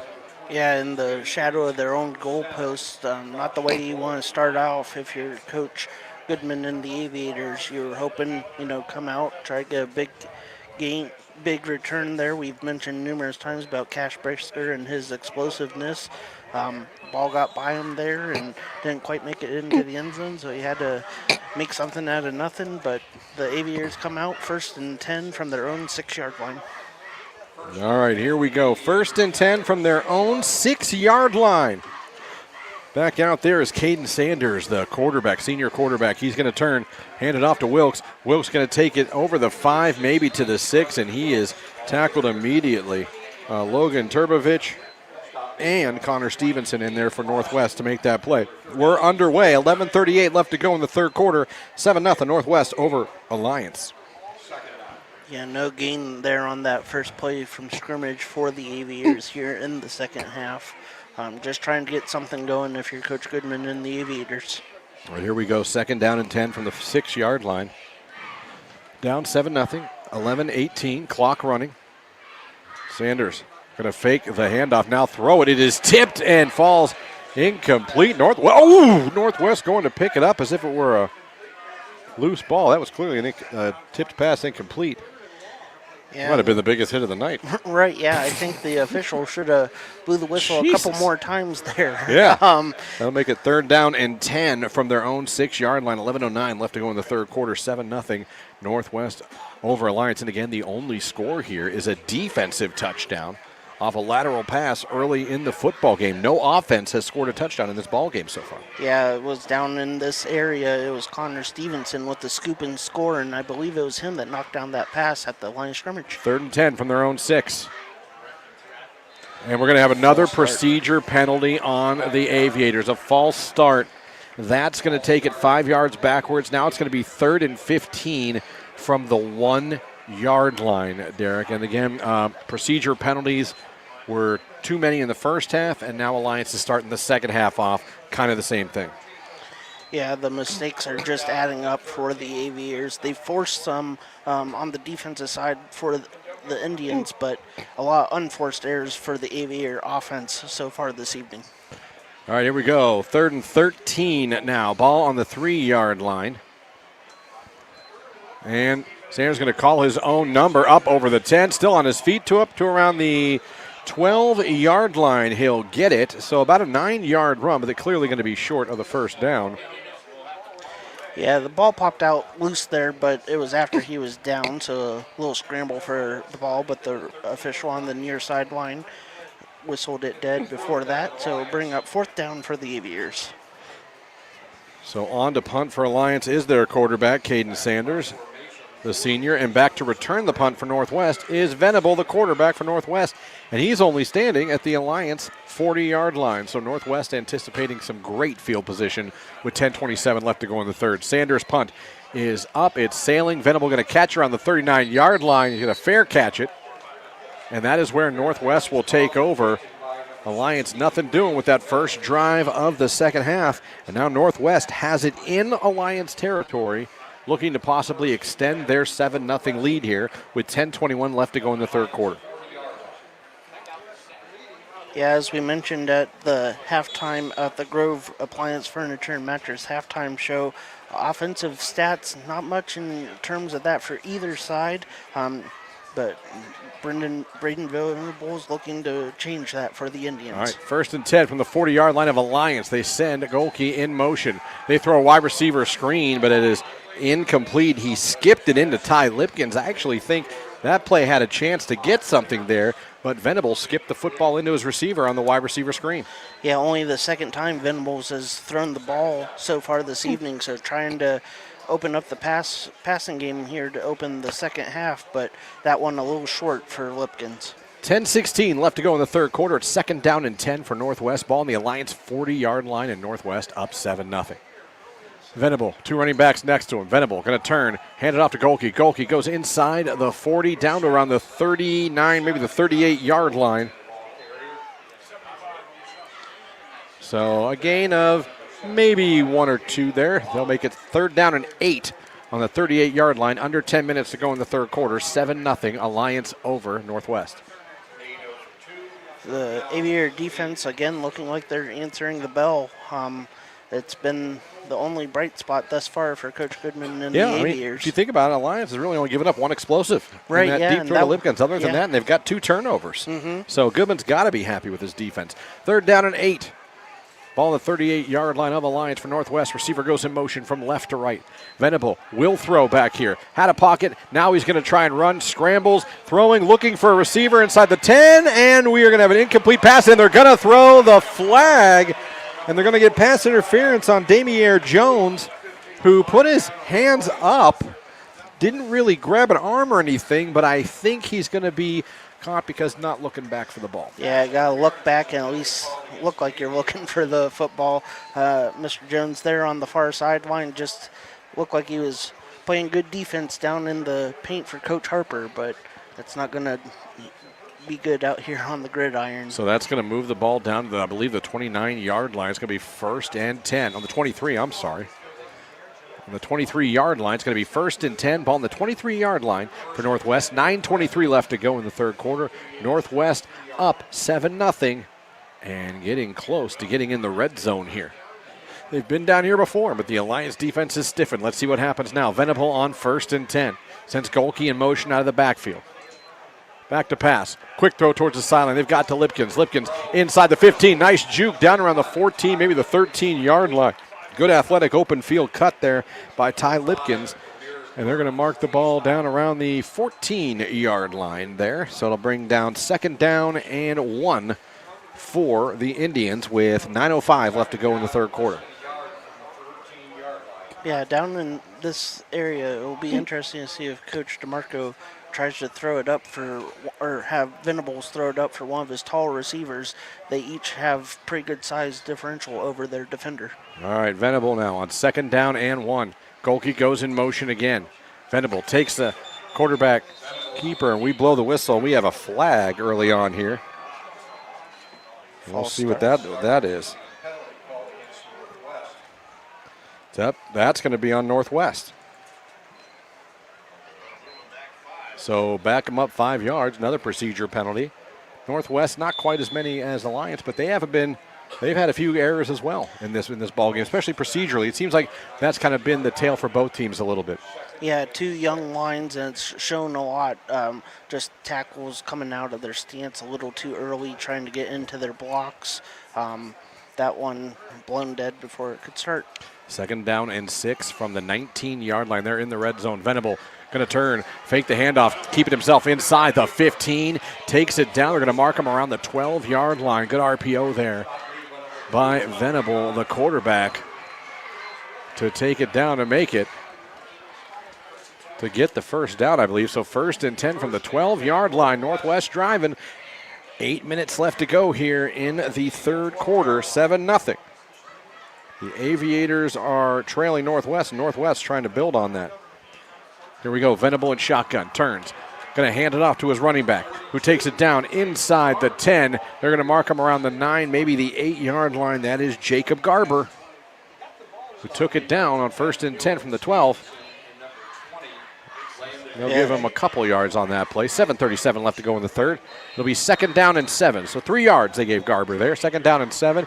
And we have an injury on the field for the Aviators, and that looks to be the dreaded week 1 cramp. Yeah. If I do say so myself. I've seen that before. Yes, you and I both have here. Yes.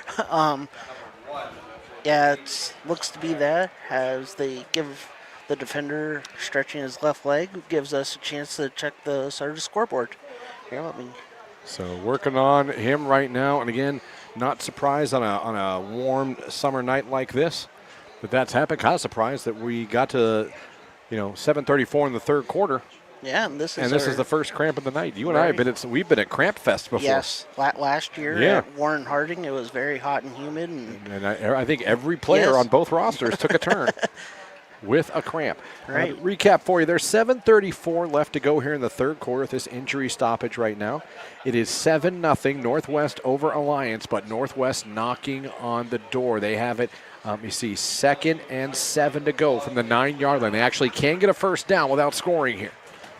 Yeah, So Cash Brisker, the injured Aviator, hobbling off. Hopefully he can get some fluids and get back out there. Real quick before the Indian offense comes out here, halftime score at Massillon. Massillon up 17-6 over Glenville. Hoover up 25-0 over Buchtel at half. All right, here we go. It's 2nd and 7. 7:25 left to go in the third quarter. Ball on the 9-yard line. Venable in shotgun. Venable hands it off to Garber. Garber takes it inside the 5, falls forward. He'll get it down to the 3-yard line. Good run by Garber. We're going to be under 7 minutes left to go here in the third quarter.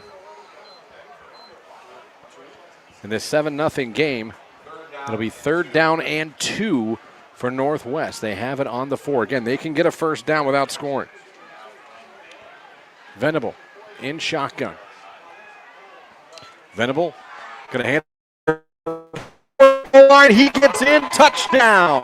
4-yard touchdown run by Jacob Garber, the senior from Northwest. They increase their lead to 13-0 with the extra point pending. Yeah, we've called his name a lot. That was his 12th carry of the evening. Garber finally breaks through for the first offensive touchdown that we've had this evening. Very true. Now on to attempt the extra point. The senior, number 17, Noah Cooper, will be kicking this extra point and attempting to give Northwest a 14-0 lead with 6:44 left to go in the third. Snap, down, kick, up, kick is good. So Noah Cooper's good on the extra point. And there's 6:44. Oh, did he miss that? Yeah. Oh, I'm sorry. You got to correct me. Don't just let me sit there and keep doing it.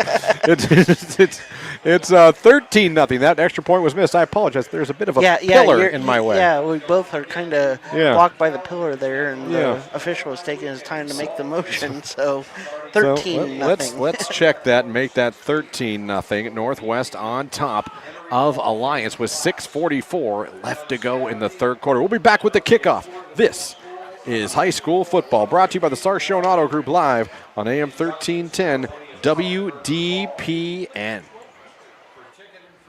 Come discover Gentlebrook Greenhouse and Farm in Hartville. Inside nearly an acre of greenhouse space, you'll find a beautiful mix of flowers and plants ready to bring life to any setting. More than a shop, it's also home to Gentlebrook's Adult Day Services, where individuals with developmental disabilities take part in meaningful, hands-on experiences that happen every day. Every visit supports a mission rooted in community. 3612 Swamp Street Northeast, Hartville. 330-877-9514 or gentlebrook.org. Gentlebrook, connecting people and community.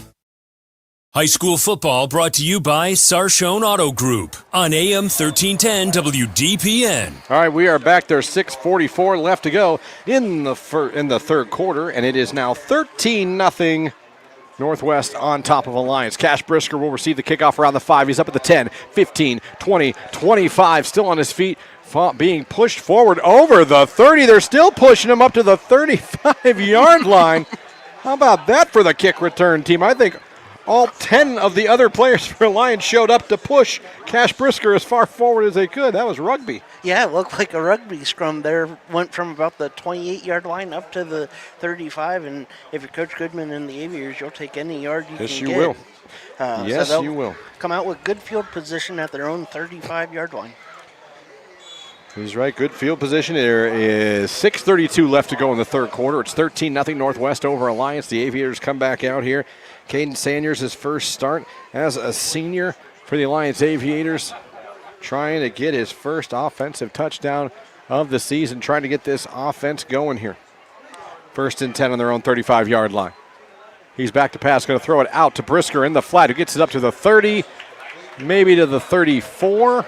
And we have another player down for Alliance, and I think Cramp Fest might be beginning here in the second half, unfortunately. We had a good pace, Derek, and it looks like that's going to go away as now Tevin Wilkes. Yeah. And we joke, but cramps, they hurt. Yeah, they do. I know it's not those Charlie horses. It's not the kind of injury we're going to be out for any time, but when it happens, I don't care if you're a big old lineman, the quarterback, a safety, it'll bring you to your knees. Absolutely, and Wilkes able to help himself off the field as they're working again on Cash. And Brisker has another cramp, so we've got multiple players for Alliance, so I'm sure Coach Goodman probably going to be emphasizing for everyone to keep staying hydrated, get drinks when you come off the field. Even if you're not thirsty, get yourself some water in you. As, this is the second time Cash Brisker has gone down with a cramp. Wilkes, you're right, got up and limped over to the sideline. Yeah. And it hurts, but I want to tell these kids, wait till you're in your 40s. Right, yeah. You get a cramp. Oh, even in your 30s. Yeah, you'll see God for a second. Especially those ones in the middle of the night. Oh, the calf one? Yeah. The calf one? Yeah, the calf one will get you. Here it's 6:22 left to go here in the third quarter. Your score is 13-0. Northwest is on top of the Alliance Aviators here in Canal Fulton. Beautiful night for high school football. Can we get maybe an update of the starter scoreboard, Derek, while we have a moment? Yeah, we got a halftime score down the road at Tom Benson Stadium at the Hall of Fame. Canton McKinley's up 14-0 over Warren Harding. Looks like that's the only other one. Some scores from outside our area. Garfield Heights up 21-3. They're visiting Canfield. That's a halftime score. United up 14-7 over the Minerva Lions. You'll be able to hear the Lions on the Q92 Sports Network here as the fall goes along. Poland up 10-7 over the Quakers of Salem at the half. So there's some other area scores that aren't part of the Score 7 here with the Q92 Sports Network, but we like to keep you all in tune as we are. Yeah, other scores real quick. Massillon up 17-6 in the third. Dover up 14-7 over Glen Oak. Perry 28-7 over Canton Central. Lake still up 14-0 over North Ridgeville. Marlington still up 7-0 over Warrensville Heights. Garway 13, Canton South nothing. Strasburg 34-0 over St. Thomas. And Louisville still up 3-0 over New Philly. All right, back to pass. Sanders letting one rip down the field. Oh, man, he let it loose. Showing off the arm there was Caden Sanders, and he was looking for Braylon Edwards. And Braylon Edwards gets up limping as well. And Mr. Sanders, I didn't know you had that kind of an arm on you. Yeah, looked like the Sanders that plays in Cleveland there on that one, letting the air out. And we have another cramp. Another cramp for Braylon Edwards. So that's I can see where this is going. Yeah, 3 of the skilled players for the Aviators here in the last 2 plays have gone down with leg cramps. So fill up those water bottles. We're averaging a cramp a play. Yeah. A cramp a play. Yeah. We might be here a while. Yeah, my wife's like, when are you going to be home? I'm like, well, late. I'm going to tell her late. Late. Go ahead and put our son to bed. Yes. I don't think Dad's going to be here to talk. Yes. But hopefully he gets up and he's okay. That was definitely going for an explosive there. Yes. As Alliance trying to take a shot here. And you're watching this offense here, and you can tell it may take a couple weeks for Alliance to kind of find their identity here. In week 1, like I said, when you've got 4 new offensive linemen, a brand new quarterback, a brand new tailback. I mean, this is tough. I mean, Cash Brisker is one of your top receivers, and he really is more known for his play at safety because he's an incredible safety. Yeah, he flies around back there, but you know, when you need playmakers, you're going to put them out there any way you can to get the ball in their hands, and they've done that a few times on a few swing passes to Brisker out of the backfield, and then in the return game. Just not much has worked for the Aviators. That was really the first time that we've seen Sanders kind of drop back and throw it down the field. And, you know, as this game goes on, and as you said, as the next couple weeks and the season rolls along and they kind of get more in tune with kind of what the offense can be, it'll be interesting to see how, you know, this team grows. As Coach mentioned, a lot of young players. You mentioned 4 new starters on the offensive line. You know, with no preseason and, you know, about 3 or 4 weeks of practice before the games really get going, not much time to gel. No, and listen, you can lift the weights, you can do the training, and I'm sure they have. You can do the scrimmages with a couple other teams where you're doing 10 plays here, off, 10 play, but to get on a Friday night with the heat, under the lights, and to play a full game, I'm not going to say it could be shell-shocking because I think that's a bit strong for these kids, but it can be a little bit, take them a second to understand, oh, this is varsity football. This is the level I'm at now. This isn't freshman ball anymore. This isn't JV no more. As thankfully, Brayan Edwards getting off the field to a cramp, and he'll be okay here. But I almost wonder if maybe Alliance shouldn't think about kind of simpling the offense for this half. I've seen some good runs with Trevin Wilkes throughout this ball game in those A and B and C gaps, those gaps between the guard and the center, the guard and the tackles. I've seen some 5-6 yard runs, and I just wonder if maybe they should maybe not worry so much about the wide receiver screens and the mountain routes and do a little bit more of the running here. As back to pass, Sanders on 3rd and 10 from his own 35-yard line. He is going to go down and sacked back at the 25-yard line, so a 10-yard loss on the sack. The defense comes up for Northwest after that cramp, and Alliance will have to punt again. Sanders will go back to punt. Venable will go back to return it here 5:35 left to go in the third quarter. It is 13-0 Northwest over Alliance, and Northwest about to get the ball back again.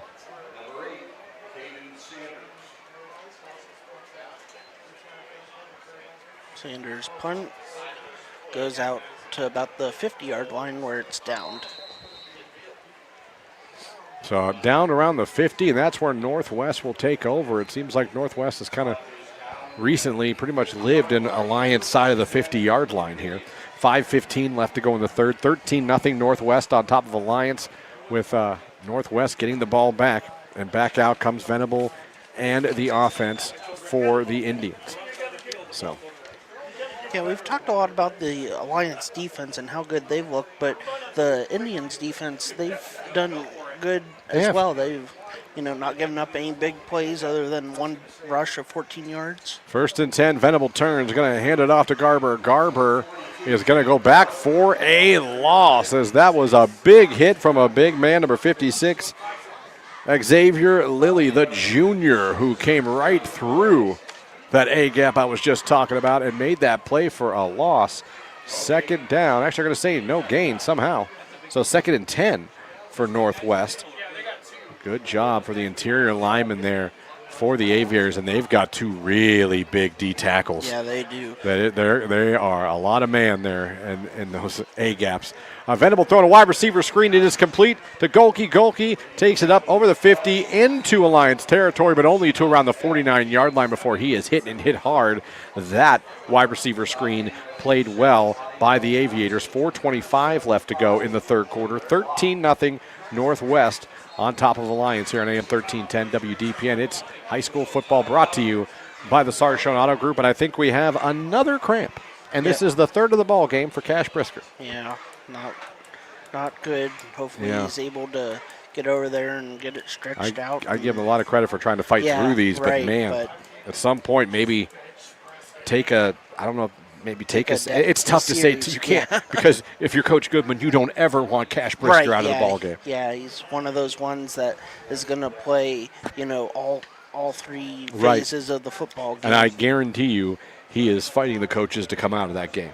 Regardless of the cramping, he is not someone's like, I'm just going to go sit and rest. He's like, I want back in there, Coach. Yeah, he'll go off for the play that he has to, And then he'll be right back in. He'll take a swig of Gatorade and run right back out there, whether the coaches give the green light or not, because he wants to be out there, and he's one of the senior leaders that Coach Goodman mentioned by name that he's relying on this season to be a leader on this team.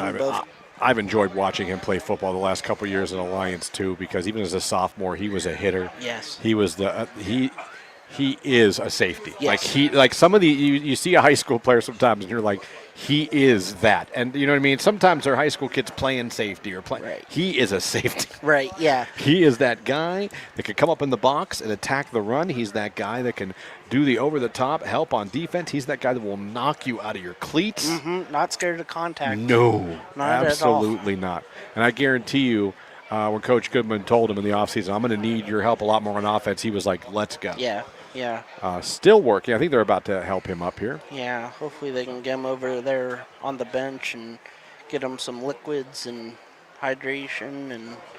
But Northwest facing another 3rd down here, a 3rd down and 9. So the Aviator defense, the offense hasn't been able to do much, but the defense, each time they've come out here, with exception of that opening drive by the Indians here in the second half with the 4-yard touchdown run by Jacob Garber, they've answered the bell. And you mentioned Xavier Lilly, the junior defensive lineman, 6'2", 300 pounds. Oh, yeah. And he's every bit of that. And then Jaden Lott, also, you mentioned the other defensive tackle.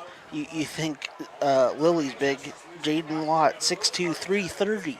So these are numbers that you see at the D1 level. Right. Like Ohio State defensive linemen are this size. So you picture that here at the high school level, and and they're showing athleticism too. Some guys are big and they get out there and that's all they are, is big. But these guys are showing the athleticism to break through the offensive line, get in the face of Venables when he drops back, force the running backs that change course, not go up the gap like they want to, have to bounce it out. But they're still working on Cash Brisker here. Yeah, so we kept it here thinking that he would be up quicker. Unfortunately, they're still working on him. So we're going to take a timeout. When we come back, we'll pick it up. 4:19 left in the third quarter. 13-0 Northwest over Alliance. And Northwest has the ball, 3rd and 9 on the Alliance 49-yard line. It's high school football at AM 1310 WDPN. Answering the questions that your smartphone can't. Intelligence for your life. I'm John Tesh, and we couldn't be happier about bringing you intelligence for your life every day and be the most productive worker in that drab office space. Work less, do more. I like that idea. The John Tesh Radio Show. Join me for music and intelligence for your life, 10 to 3, Monday through Saturday. Love this stuff. It'll help. The John Tesh Radio Show. Intelligence for your life. Only on AM 1310 WDPN. The sports stories you want to talk about, the guests you want to hear from. Get it all on The Sam Berkwin Show. Join the voice of Stark County sports weekdays from 3 to 6 p.m. on AM 1310 WDPN for your ultimate local sports fix. You can also watch the show live daily on Facebook, YouTube, and X. Don't miss The Sam Berkwin Show. Weekdays at 3 on AM 1310 WDPN. High school football brought to you by Sarshone Auto Group on AM 1310 WDPN. All right, we're back. 4:06 left to go here in the third quarter. 3rd and 9 from the 49-yard line. Venable going to turn, hand it off to Garber, who's loose. 40, 35, 30, 25, all the way down to the 25-yard line. Garber with the biggest run of the day for Northwest. And they're moving the ball again in Alliance territory. Yeah, 20-yard gain there. Longest play from scrimmage on the ground. They did have that big pass to Ty Lipkins in the first half of 29 yards, but on the ground, that was best play. Already lined up, ready to go. 1st and 10, the 25-yard line. Venable turns, hands off to Garber again. This time he is hit at the line of scrimmage and dropped down for little to no gain at the 25, so that'll be no gain now. 3:28 left to go in the third quarter here. And we have a player down for Northwest now. And so a player down for the Indians. I'm looking to see who that is. I think it might be an aviator, actually. Oh, I'm sorry. All you can see is the red pants. The red pants. So. Both teams are wearing red pants today, and I saw the Northwest training staff coming out. But you're right. And it's another cramp. Yeah. Like I said, welcome to Cramp Fest 2026. We need T-shirts next year. We got need orange slices is what we need, right. Derek. We need orange slices. Some Gatorade. Real quick, though, Jacob Garber up to 51 yards on the ground on 15 carries, including that 4-yard touchdown rush earlier here in the third quarter. I see a sort of scoreboard update here. Glenville returns the opening kickoff back for a touchdown. They missed the 2-point conversion, but 11:48 in the third. 17-12. Glenville hanging. Interesting. Very interesting here. With stopped again. 3:28 left to go in the third quarter. As another player cramp is going on right now. It's 13-0. It's a situation. It's going to be 2nd and 10 for Northwest. Ball on the Alliance 25-yard line. With 3:28, we are going to take a break. We're going to take a cramp timeout. We'll be right back. It's high school football right here on AM 1310 WDPN. Hey there, Rex Combs here, Rex in the Morning on AM 1310, inviting you to join myself, Jeff Mears, local news and sports, and Mark Johnson from the 3 News Weather Center in Cleveland, getting you up, getting you going, Monday through Friday from 6 to 10 a.m. We've got unforgettable favorites, music news, and more just for you. Rex in the Morning, where it's all about the music and the people who make it. Join us Monday through Friday mornings here on AM 1310 WDPN. High school football brought to you by Sarshone Auto Group on AM 1310 WDPN. And we're back here, and they're still attending to the cramping player on the sideline. On the field for the Alliance Aviator. Cramping has become a very prominent issue for the Alliance Aviators here in the second half. It did not bother anyone in the first half. But here in the second half, the Aviators are really being snake bitten by the cramps here. And these players are down for a long period of time. Yeah, trying to stretch them out there on the field of play to get them to a point that they can hobble off to the sideline to get further tending to. There's Coach Goodman out on the field with his player as well.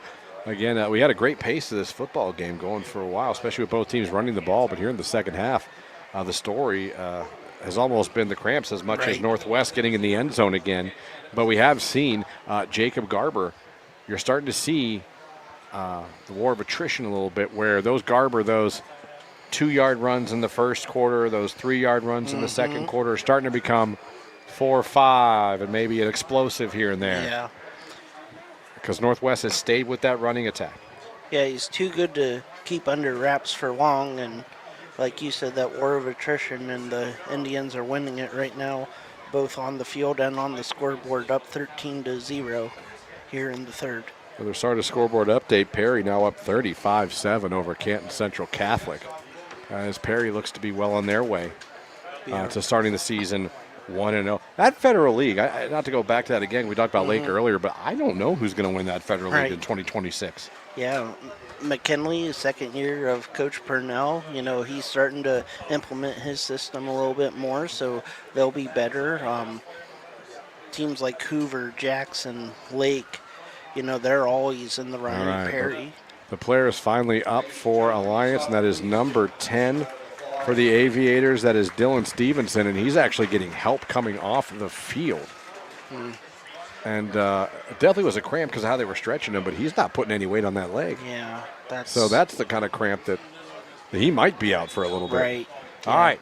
3:26 left to go in the third. Second down and 10 to the 25-yard line of Alliance for Venable and the Northwest offense. We're back in action. Here we go. And we're going to have an offsides encroachment, it looks like, by the Aviators. So make that 2nd and 5 now for the Northwest Indians.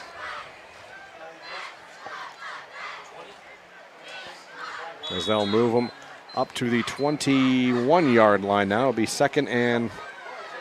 Scoreboard says 2nd and 6 from the 21-yard line. So now here comes Venable. 3:05 left to go in the third quarter. Venable takes the snap. High snap. Throws it out. Gets it to his wide receiver. He's got it caught inside right around the 15-yard line. That is caught by Sanad Abatine. Abatine another catch up near the first down. That'll bring up second down and very short. Third and short. There it goes. Yep, third and about 1 here about inside 1 yard the red zone. From the 16-yard line here, 2:39 left to go in the third quarter. Venable in shotgun.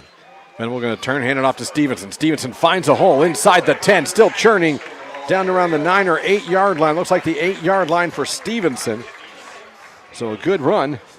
First and goal, it's going to be for the Northwest Indians. It's going to be first and goal from the 8-yard line. Northwest looking to extend this to a 3-score lead here with 2:22 left to go here in the third quarter. Venable in shotgun. Venable turns. He's got to throw it out in the flats. Got it to Lipkins. Lipkins makes one-man miss inside the 10, inside the 9. He goes out of bounds around the 8. Good job by the defense for Alliance to come up there and make that play to stop Lipkins out in the open field. Yeah, great gang tackling there, getting out there, not expecting just the cornerback out there to make that stop, getting him the help that he needed there. It was a linebacker that pushed him out of bounds there, bringing up second down.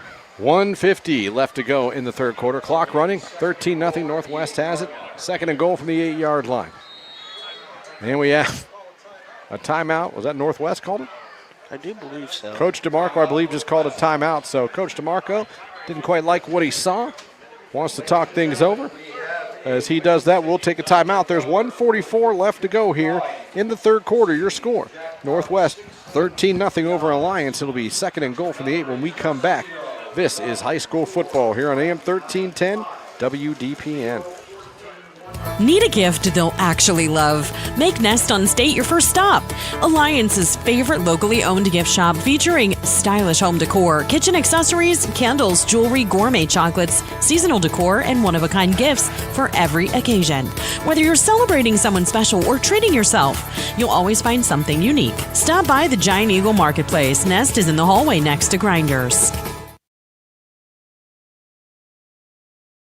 High school football brought to you by Sarshone Auto Group on AM 1310 WDPN. All right, we're back from the timeout. Second down and goal from the 8 for Northwest.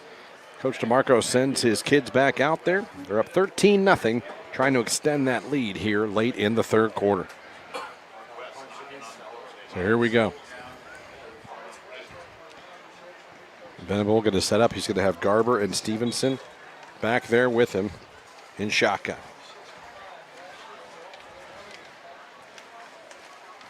Now what do we have? I'm not sure. They blew the whistle again, and the officials looking over to the looking at the play clock sideline. Yeah, maybe the play clock situation here. Hey, they're saying for 134 on the game clock. 134. All right, so they want 134 on the game clock, down from 144. So they'll adjust that up here. We're up here in the booth tonight with everyone. Yes. Here we go. Venable getting everyone set up. He's got twins to his right. Almost in a little bit of a pistol shotgun here. New formation. Lipkin's now in motion from right to left. Venable going to take it, hand it off to Garber. Garber trying to find a gap inside. Not much doing there. Good job by the Alliance defense. He'll fall down. Maybe to the 7, maybe. See if they even give him a yard there. Lilly again on the stop there. We've called his name a few times here in the second half. 1:14 clock running. It's going to be third down and goal from the 8, as there was no gain there, as the Alliance defense has played hard all night trying to get another red zone stop here. So under a minute to go here in the third. Here comes Venable. He'll get everyone lined up. He's going to have twins left, receiver to the right. Barking out the orders. 8 on the play clock. Third down and goal from the 8. Receiver comes in motion. Venable takes the snap, rolls out to his right. He's looking. There's already a flag on the play. Venable pump fakes, goes towards the sideline, throws it in the dirt before he goes out of bounds, and there's a flag. We'll have to wait and see. It was thrown out pretty early from the side judge. We have a legal shift, it looks like. Is that what I see motion down there? That's what it looks like. Coach Goodman, I believe, is declining. Legal shift on the Indians, so a penalty, costly penalty, which will back them up. So instead of third and goal from the 8, he declined it. Yeah, so he declined it. So it's going to be fourth and goal from the 8-yard line. 39 seconds left to go here in the third quarter. And it looks like Northwest is going to send out the field goal unit and Noah Cooper. So see, how long will this be, Derek? It'll be a 25-yarder for the senior kicker. All right, so Noah Cooper to attempt the field goal here. It is down, kick is up, and the kick is good. I got this one right. Yeah, that one splits the uprights. The field goal is good by Noah Cooper. Put 3 more on the board for Northwest. They're now up 16-0 here in the third quarter over Alliance. We'll be back with the kickoff. This is high school football, brought to you by the Sarshone Auto Group, live on AM 1310 WDPN. Don't fumble your next car purchase. Head to Buck Chevrolet in Canal Fulton. Their friendly team will coach you through every step, whether you're shopping for a new Chevrolet, a quality pre-owned vehicle, or coming in for service. At Buck Chevrolet in Canal Fulton, every customer is treated like the MVP. Visit Buck Chevy in Canal Fulton. Call 330-854-2216 or start your drive today at buckchevy.com. High school football brought to you by Sarshone Auto Group on AM 1310 WDPN. There is 38 seconds left to go in the third quarter, and Northwest is now up 16-0 over the Alliance Aviators, and Aviators about to get the ball back here. And Alliance now are at a point, Derek, where offensively they've got to find a way to get something going here. Yeah, still technically a 2-score game if you go for 2 both times and are successful, but you got to score once. All right, there is the kickoff. It is fielded around the 10, 15, 20, 25, up over the 30. Falls forward and gets up to near the 35-yard line. That is a nice return by Brayon Edwards, who's back there to return in place of Cash Brisker, who has had terrible cramp problems here in the third quarter. And now that I think about it, it's been a while since I've seen him on the field. Yeah, I think that last time really laid a number on him. Edwards also went off with a cramp earlier, so good to see him back out there. There comes Cash Brisker. He's limping, but he's out there. So Cash back out there. Again, he's the kind of player you're not going to keep off the field. There's 31 seconds left to go here in the third quarter. Sanders in shotgun. Sanders going to hand it off to Wilkes. Wilkes up over the 35. They'll probably give him the 37-yard line. They'll might give him the 38. So, 3-yard, 2 to 3-yard run there by Wilkes. And that very well might be the last. No, it's not going to be, because we have another injured player down for Alliance. And that looks like another cramp. Almost out of the third. Ugh. And another cramp. Alliance has just been decimated by cramps in this third quarter. Yeah. You think about it, we're probably at 6 or 7 at this point. Yeah. In this quarter. Right, and quite a few have gone down multiple times. This appears to be a lineman. And they've been down for a long period of time. Yeah. Yeah, these aren't, the kind of cramps that you can hobble off the field with. They're ones that are putting these young men down on the field, unfortunately. Yeah, so another player for Alliance. I apologize, trying to see who that is, but the angle we have and where we are situated is making it a little hard to see the numbers there. I'm trying to look at the side of his jersey to see if I can figure out who that is. Unfortunately, I cannot. Well, we have a moment, though. Good time to remind you guys that Mount Union football on AM 1310 begins September 5th at 1 o'clock with a huge Division III matchup as the Purple Raiders take on, Wheaton. You can catch Mount Union all season long on AM 1310, WDPN, and the Q92 YouTube channel. Also, guys, listen to the Sam Berkwin Show. We got live local sports talk for you daily from 3 to 6. That show on this station, AM 1310 WDPN. The great thing about that show is you can also watch it live daily on the AM 1310 Facebook and X page, and it's also live on the Q92 YouTube channel. So very cool. You can watch that show every day. I've been a guest on that a few times. Sam does an amazing show. He has great guests, whether it's local high school coaches, beat reporters for the Browns, the Guardians, Ohio State. He's locked in with so many experts, and he always has them on. It's always good sports conversation with the Sam Berkwin Show. That is every Monday through Friday from 3 to 6 on AM 1310 WDPN. All right, I think, is that 57? Yeah, I do believe so, and that would be Evan Grandy, a senior lineman for the Aviators, and yep, that is who it is. He's going to come off now. Walking under his own that power. Cramp, yep.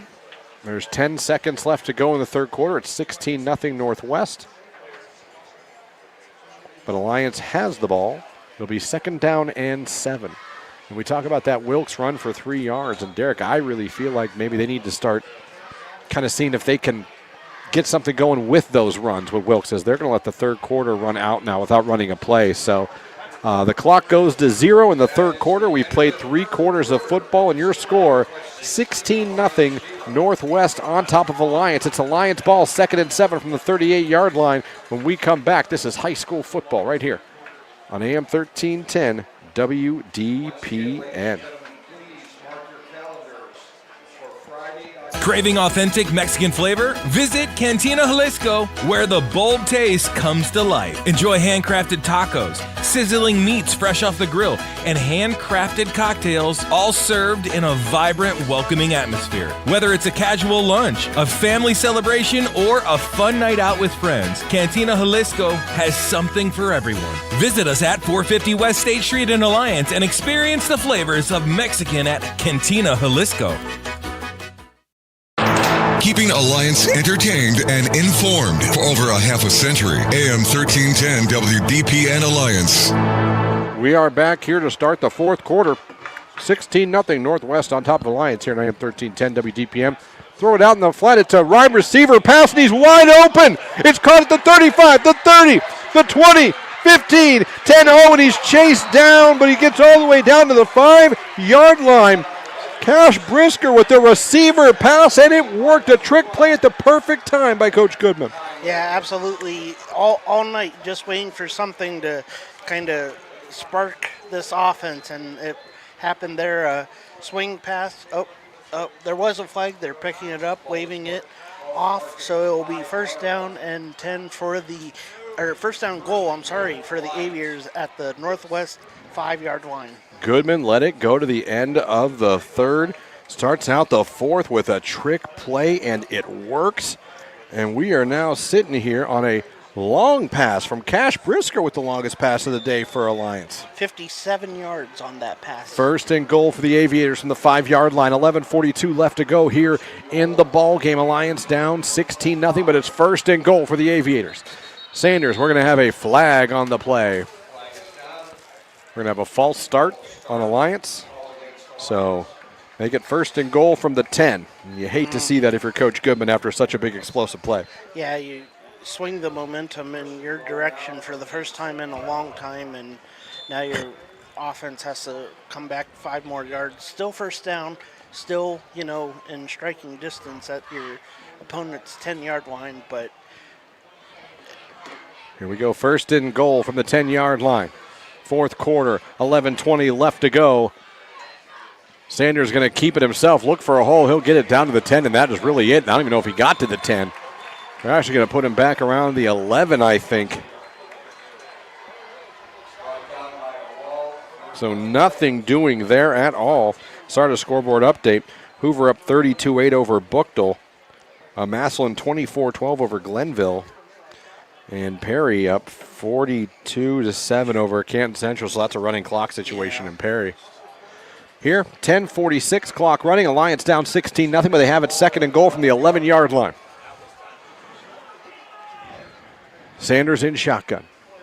Sanders takes the snap, throws it out in the flat, has got it to Wilkes. Wilkes trying to follow his blocks inside the 5, cuts it down to about the 4-yard line. Wilkes, way to bury his head there and dive and get everything he could.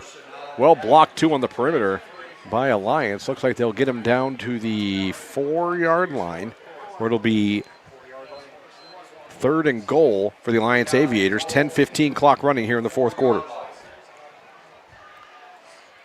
Big third down here for the Aviators, and probably fourth down territory here, this close to the end zone, down 16-0 here in the fourth quarter. Lyric Grimm, number 14, I'm going to receiver for Alliance here. They'll come out trips to the left. Sanders in shotgun. Third and goal from the 4. Sanders back to pack, looking, now throws across his body.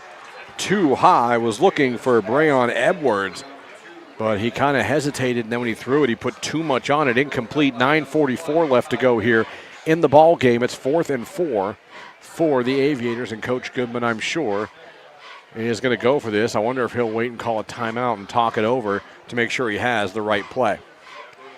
We'll see. Well, that play's come in, it looks like. Yeah. And they're going to go for it. So here we go.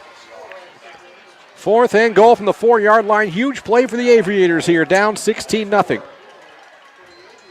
Sanders back to pass. Pressure coming. He's got to throw it. It's a little middle screen by Wilkes, but it's blown up by Northwest, and they make the stop.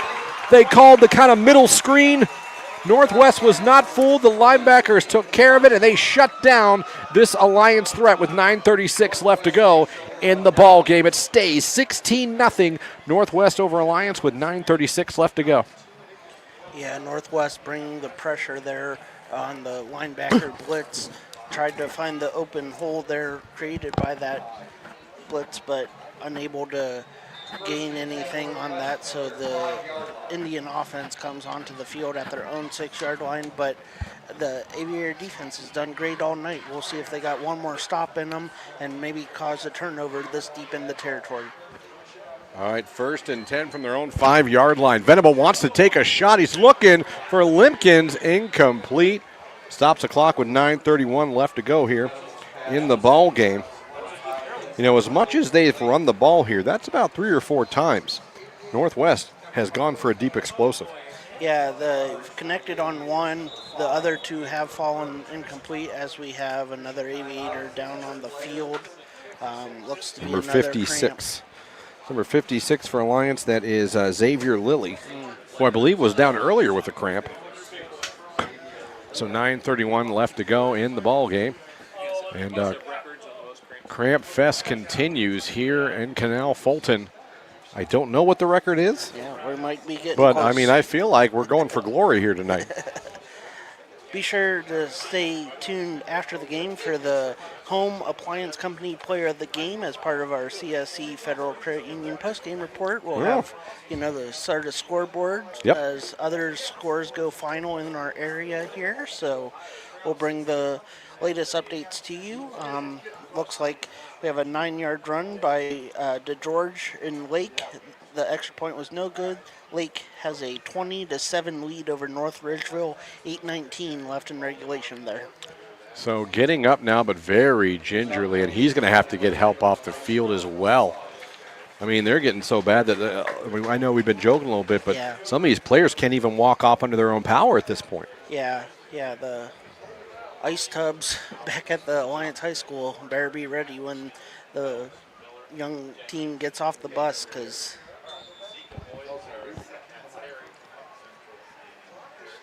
So here we go, 2nd down and 10 from their own 5-yard line for Venable.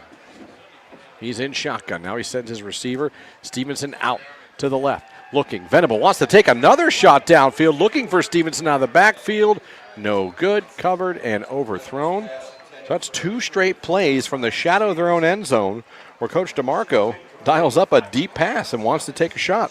Yeah, I think he's trying to catch the Aviators maybe inching too close to the line, expecting to run this deep in the territory, keep the clock running, trying to make that knockout punch here, Coach DeMarco and the Northwest Indians. But now 3rd down and 10 from your own 5-yard line. Interesting to see what the play call is here. Here we go. 3rd down and 10 from the 5. Venable calls his own number on the RPO, and he won't even get past the 5-yard line. Aviators defense comes up again. The task has been tall this evening, but they've been up for it with few exceptions. So the Northwest Indians having to punt from deep in their territory into the end zone, actually about 5 or 6 yards deep in the end zone. Cash Brisker deep for the Aviators. He'll be near midfield.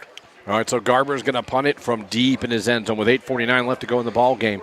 Cash Brisker, the dangerous Cash Brisker, is back around his 45-yard line. So give us some respect to Garber. Mm-hmm. There's the snap.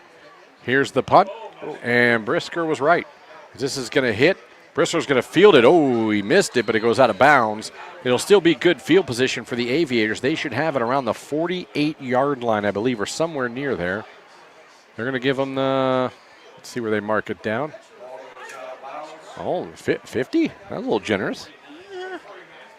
So they're giving the 50, and that's where Alliance will get set back up at the 50-yard line with 8:31 left to go in the ball game, down 16-0 to Northwest. The Aviators starting to run out of time. These drives and possessions are becoming more and more important, and the biggest play they've had today was a trick play with the wide receiver pass they had last drive, with a Cash Brisker throwing a 50-plus yard pass, and they couldn't get anything out of it at the end of the day. Here we go, 1st and 10 from the 50-yard line. 4th quarter, 8:31 left. Sanders back to pass, wants to go deep, has all the time in the world. Now he's going to look to run 50, 45, lowers the shoulder, gets it down to maybe the 41-yard line for the Aviators. That is going to be just short of a 1st down. 8:13, clock running here. Yeah, nice 9-yard run there on the quarterback keeper. Dropped back, tried to look deep, nothing was opening up, so he tucked it and ran it himself. One of his better runs on the evening for Caden Sanders. Alliance breaks the huddle here. 4th quarter, 16-0 Northwest. Alliance trying to get on the board with 7:53 and clock running. Sanders in shotgun, twins to the left. Sanders rolling out to throw again. Pressure's coming. Sanders throws it towards the sideline. That is going to be caught right at the 35. We have a flag on the play, and it's around where the linemen are. And we are going to have a hold on the Aviators. And that would have been a nice completion for Sanders. But holding will negate that. And as a matter of fact, it'll back up the Aviators 10 more yards. Yeah, so that'll erase the nice run on first down by Sanders. And he's hobbling around, so he's another one maybe affected by some cramping issues that he's trying to work through and play through. So a lot of Aviators players going down with injuries, but a lot of them, going out there and fighting for their team. 7:43 left to go here in the fourth quarter. Alliance is down 16-0. They got the ball, and they got to do something with it here soon. So here we go. Back at their 49, 7:30. It's second down and 11. Sanders back to pass again. Sanders throws it out towards the flat. That's going to be incomplete. Was trying to get it to Gavin Schrader, the senior. I'll take that back. That was Amir Burt, the senior. Number 5. Incomplete, though. They couldn't get it to Burt, and that'll bring up third down and 11 from their own 49.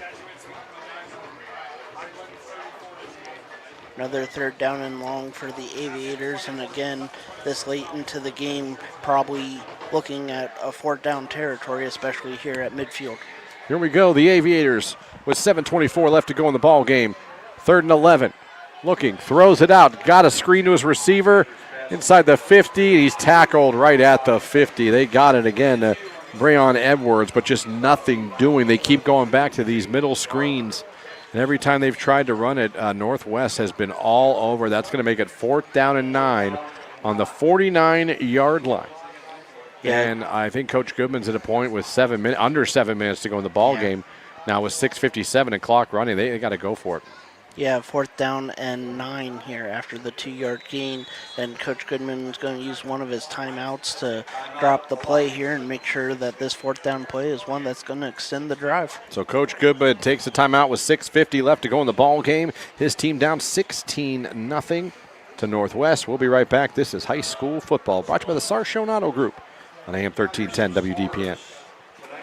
Make sure you're following Q92 Sports on social media. We bring you the absolute best in local sports news, live play-by-play action, exclusive player and coach interviews, game day photos, and so much more. Never miss an update. Just search and follow at Q92 Sports across all your favorite platforms and subscribe today. Stay connected to the teams, the games, and the moments that matter most. Q92 Sports, your home for local sports.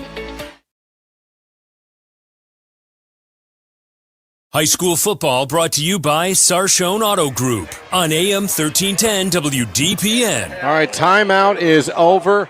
6:50 left to go in the ball game. Alliance down 16-0. They have it 4th and 9 on the 49-yard line of Northwest. They need this first down. Sanders back to pass. Has a pocket. Throws it out. It is caught by Cash Brisker inside the 40. And that's going to be enough for a first down. Nice throw. Nice extension. Cash Brisker having a good second half on offense. And that'll move the chains and keep the drive going for the Aviators. 6:43 left to go. Clock running in the fourth quarter. They're down 16-0. Yeah, needed 9, got 10 there on one of the better passes that we've seen Sanders have this evening.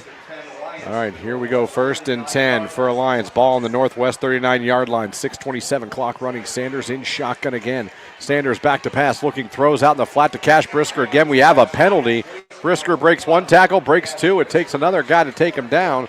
We'll see what the flag is. It's out where Cash Brisker was. So we'll have to see what the flag is. What are we going to call here? A false start on Alliance. Another procedural penalty. Back up the Aviators again. Yeah, when they watch the film from start to finish, I think discipline and watching the ball is going to be something Coach Goodman really stresses with his ball club.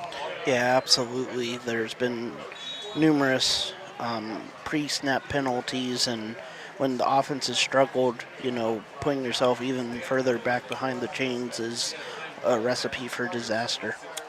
You start a scoreboard update here after this play. What do we have now? We have another stoppage, another whistle. What do we have? Question on where they're marking? Yeah, I think they have to move where the ball spotted. They're going to put it to the 39. Northwest declined it, I believe. They did. I think they did, yeah. So, well, 1st and 15.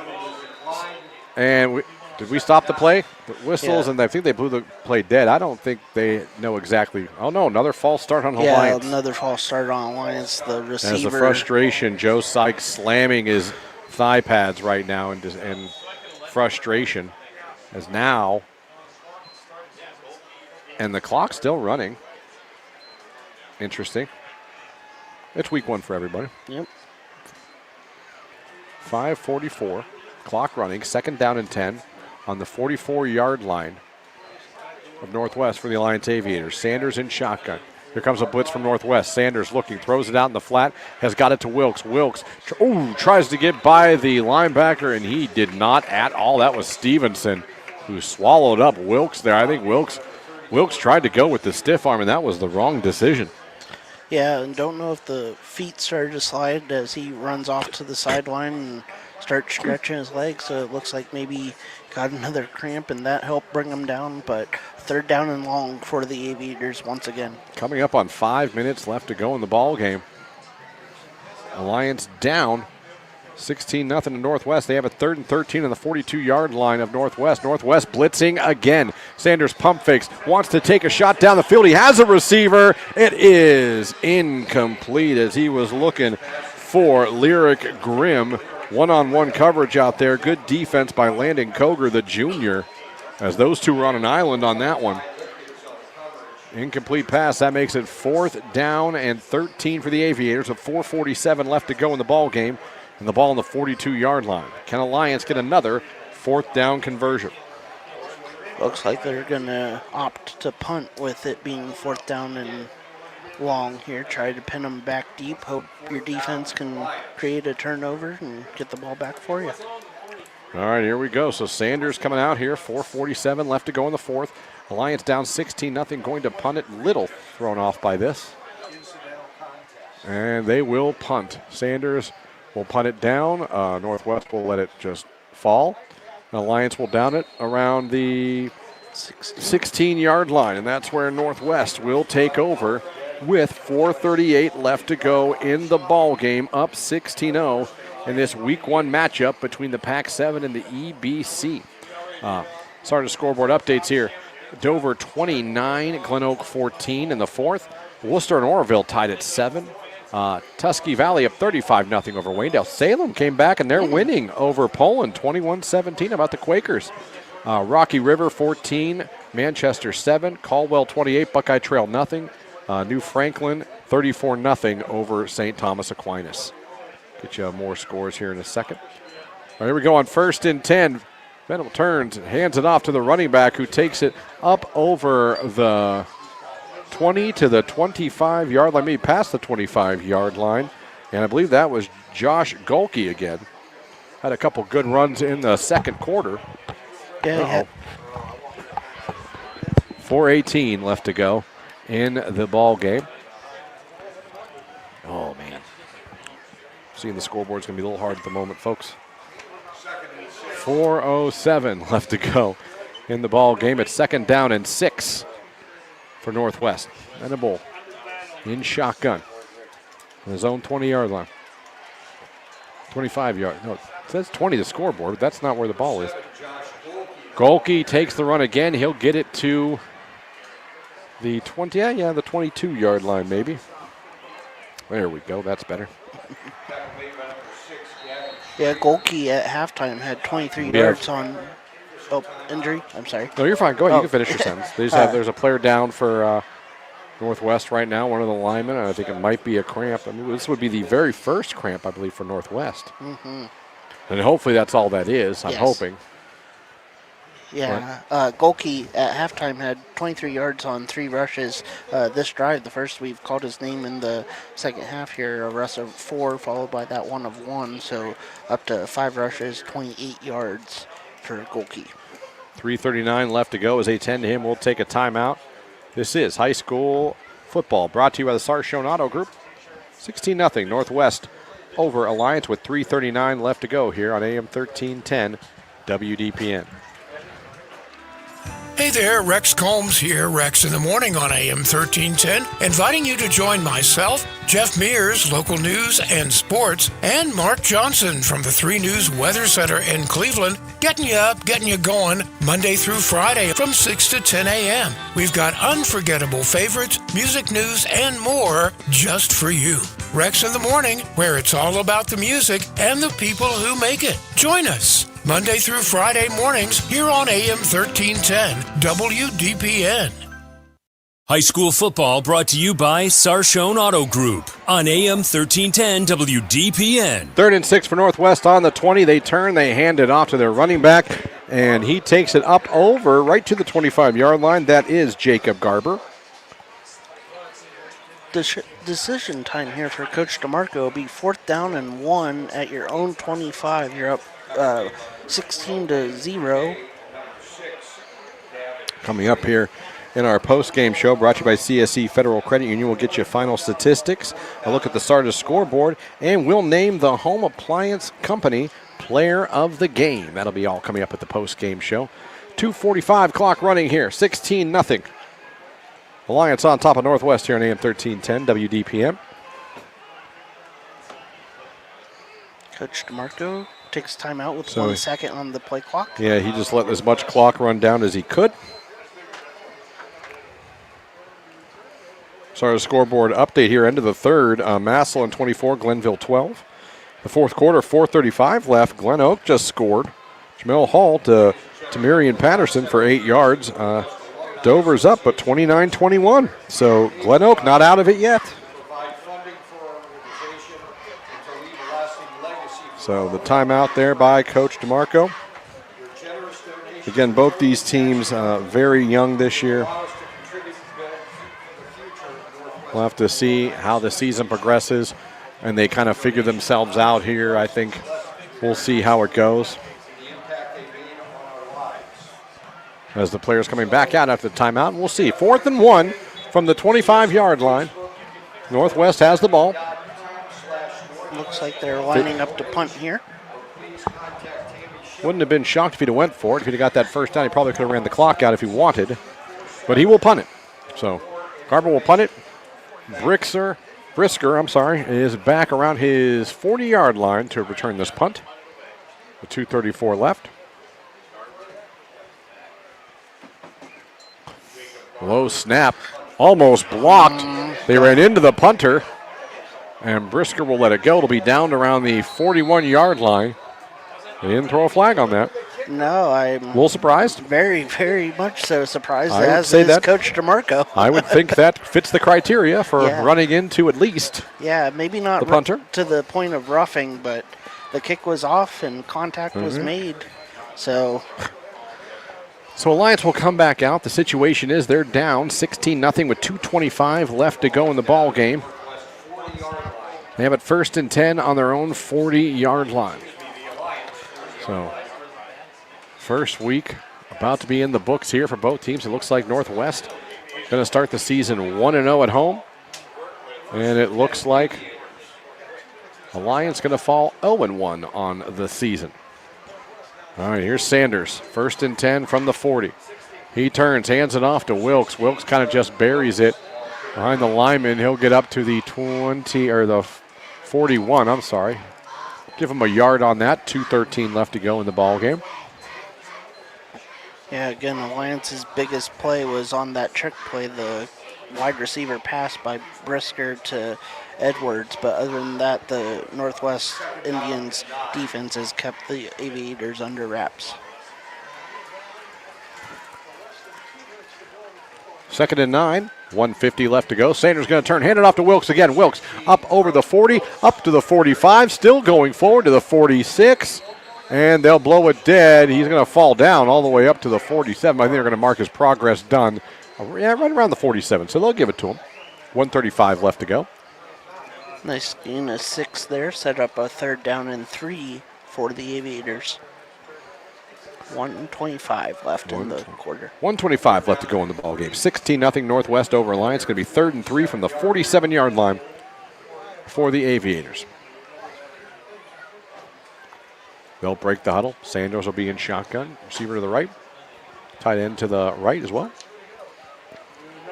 1:05 left to go. Sanders going to turn, hand it off to Wilkes again. Wilkes is hit right at the line of scrimmage that time and went pretty much nowhere. And that'll make it 4th down for the Alliance Aviators. Going to be 4th down and about 3 on the 47-yard line. Under 50 seconds left to go in this ball game. So Northwest going to get the home opener. I'm sure Coach DeMarco sees a lot of things he's going to want to work on too. Yeah, absolutely. They had the win, but a couple turnovers. They had their share of unforced errors on the penalty sides, but 4th and short here. 24 seconds left to go. Sanders going to take the ball, hand it off to Wilkes. Wilkes looking for somewhere to go. He will get stuffed for no gain. With 15 seconds left, 16 seconds left, they'll stop the clock there. Northwest will take over, and Northwest will simply come out in victory formation. And they will take the knee and get out of here with the victory. The defense is going to pitch a shutout, and here's something to keep an eye on.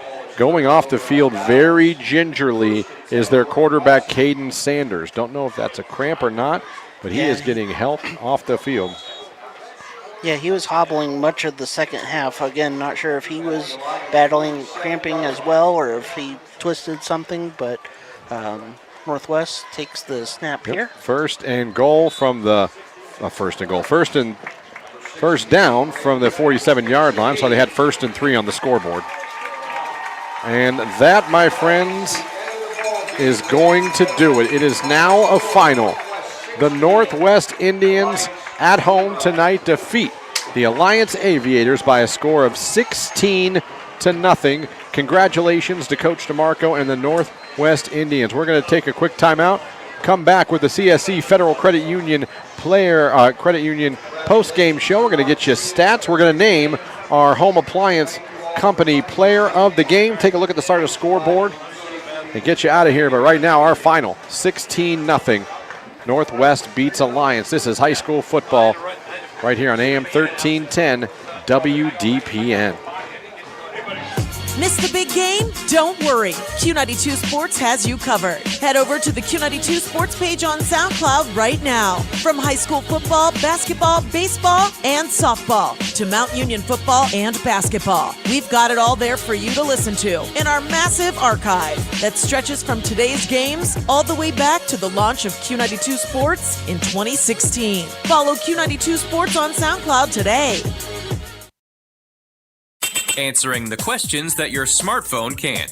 Intelligence for your life. I'm John Tesh, and we couldn't be happier about bringing you intelligence for your life every day and be the most productive worker in that drab office space. Work less, do more. I like that idea. The John Tesh Radio Show. Join me for music and intelligence for your life, 10 to 3, Monday through Saturday. Love this stuff. It'll help. The John Tesh Radio Show. Intelligence for your life. Only on AM 1310 WDPN.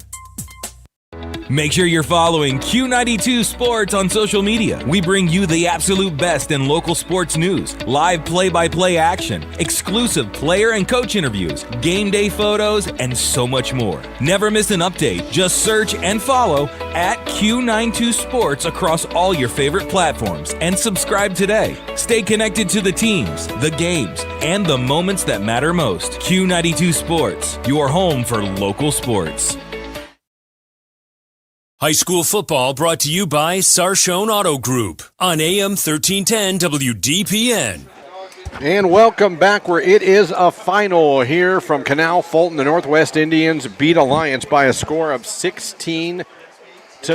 Congratulations to Coach DeMarco and the Northwest Indians on getting their first win of the season, getting the win in front of their home crowd. And Alliance falls now to 0-1, and they'll go back to the drawing board and get to work. And Coach Goodman, like I said, really young team, really inexperienced team. For a lot of these kids, this is their first true varsity action they've ever seen. Again, like I said, new quarterback, new running back, new receivers, 4 new offensive linemen. So I'm sure Coach Goodman will get these guys playing better, and I'm sure they'll be playing better the more experience they get. But Northwest did what they had to do. They made the stops when they had to, and they got in the end zone. Yeah, they forced enough turnovers and did enough on offense to secure the win. we'll go through some post-game stats here. Yes. We'll start with the visiting Aviators. Through the air was Caden Sanders, 7 of 16 for 35 yards. Cash Brisker on a wide receiver pass completed a pass of 57 yards. That was the Aviators' biggest play on the evening. Leading the Aviators on the ground was, Trevin Wilkes. He had 13 rushes for 51 yards. Leading receiver, Brayon Edwards, 3 receptions, 65 yards. Then flipping it over now to the Northwest Indians. Through the air, Braden Venables, 4 of 7, 45 yards. On the ground, it was Connor Stevenson. He had 5 rushes, 19 yards. And Josh Golke, he had 5 rushes for 28 yards. Receiving-wise for the Indians, Ty Whipkins, 2 receptions, 38 yards. But our home appliance company player of the game for the Northwest Indians, senior running back Jacob Garber, 16 rushes, 51 yards. The only offensive touchdown that we had this evening. Also for the Indians, it was Noah Cooper, the senior kicker. He connected on a 25-yard field goal to extend the lead to 16-0. That was all she wrote for this one. A lot for both teams to kind of build on, and a lot for them to improve as expected after week 1 here in the high school football season. Absolutely. Let's get you a look at the start of the scoreboard before we get out of here. The CSC Federal Credit Union post-game show. Dover still up 29-21. That game is live on Q92radiosports.com and YouTube if you want to jump over and catch that. 29-21. Dover up on Lake. Oroville and Worcester tied at 7. T-Valley 35-0 over Waynedale. Salem looking for the upset over Poland, 21-17. Rocky River 14, Manchester 7. Caldwell 28, Buckeye Trail 0. 34-0 Strasburg over St. Thomas. Garraway 13-6 over Canton South. Let me see here. Indian Valley 36-13 over Greene. Chippewa 23, East Canton 6. Hoover final 35-8 over Bookdale. Of course, our game 16-0 here. And last we checked, Wallington was up 7-0 over Warrensville Heights. Smithville up 21-8 over Tulsa. McKinley beats Harding 33-0. Louisville up 17-7 over New Philly. Lake, that's a final, up 20, beats North Ridgeville 20-14. Massillon and Glenville 24-12 in the third quarter, it says there. So there's a look at all the area scores. Derek, we're back underway, and I think we learned that both these teams are going to be learning as they go this season. Obviously, there's 9 more games to go, but I think Coach DeMarco, I think, is doing what he should do with a team like this right now.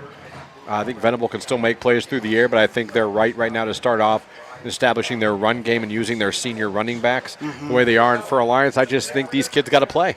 Yeah, for the Indians, you have 3 running backs that each tonight had good games and ones that you can confidently hand the ball off to, have them take care of business. On the other side, the Aviators, like you said, nothing can mimic game reps. You know, you can take all the reps you want in practice, but there's something about Friday night lights and getting out here on the field on a Friday night that's just a little different. And we have them next week. They welcome Worcester for their home opener at Mount Union. So it'll be interesting to see a quick turnaround what Coach Goodman and his coaching staff is able to coach up the team. Hopefully they get healthy. It seemed like a lot of the injuries were just cramps. Hopefully, rest up over the weekend, hydrate, get feeling better. Hopefully next week it's a little cooler. Both teams play in the same weather, so you can't use weather as an excuse at all. And the Northwest Indians, they're young, but they were the better team tonight, and they proved it on the scoreboard and between the lines. All right, so one more time, your final score, Northwest 16, Alliance nothing. That's going to do it for high school football and the CSC Federal Credit Union post-game show.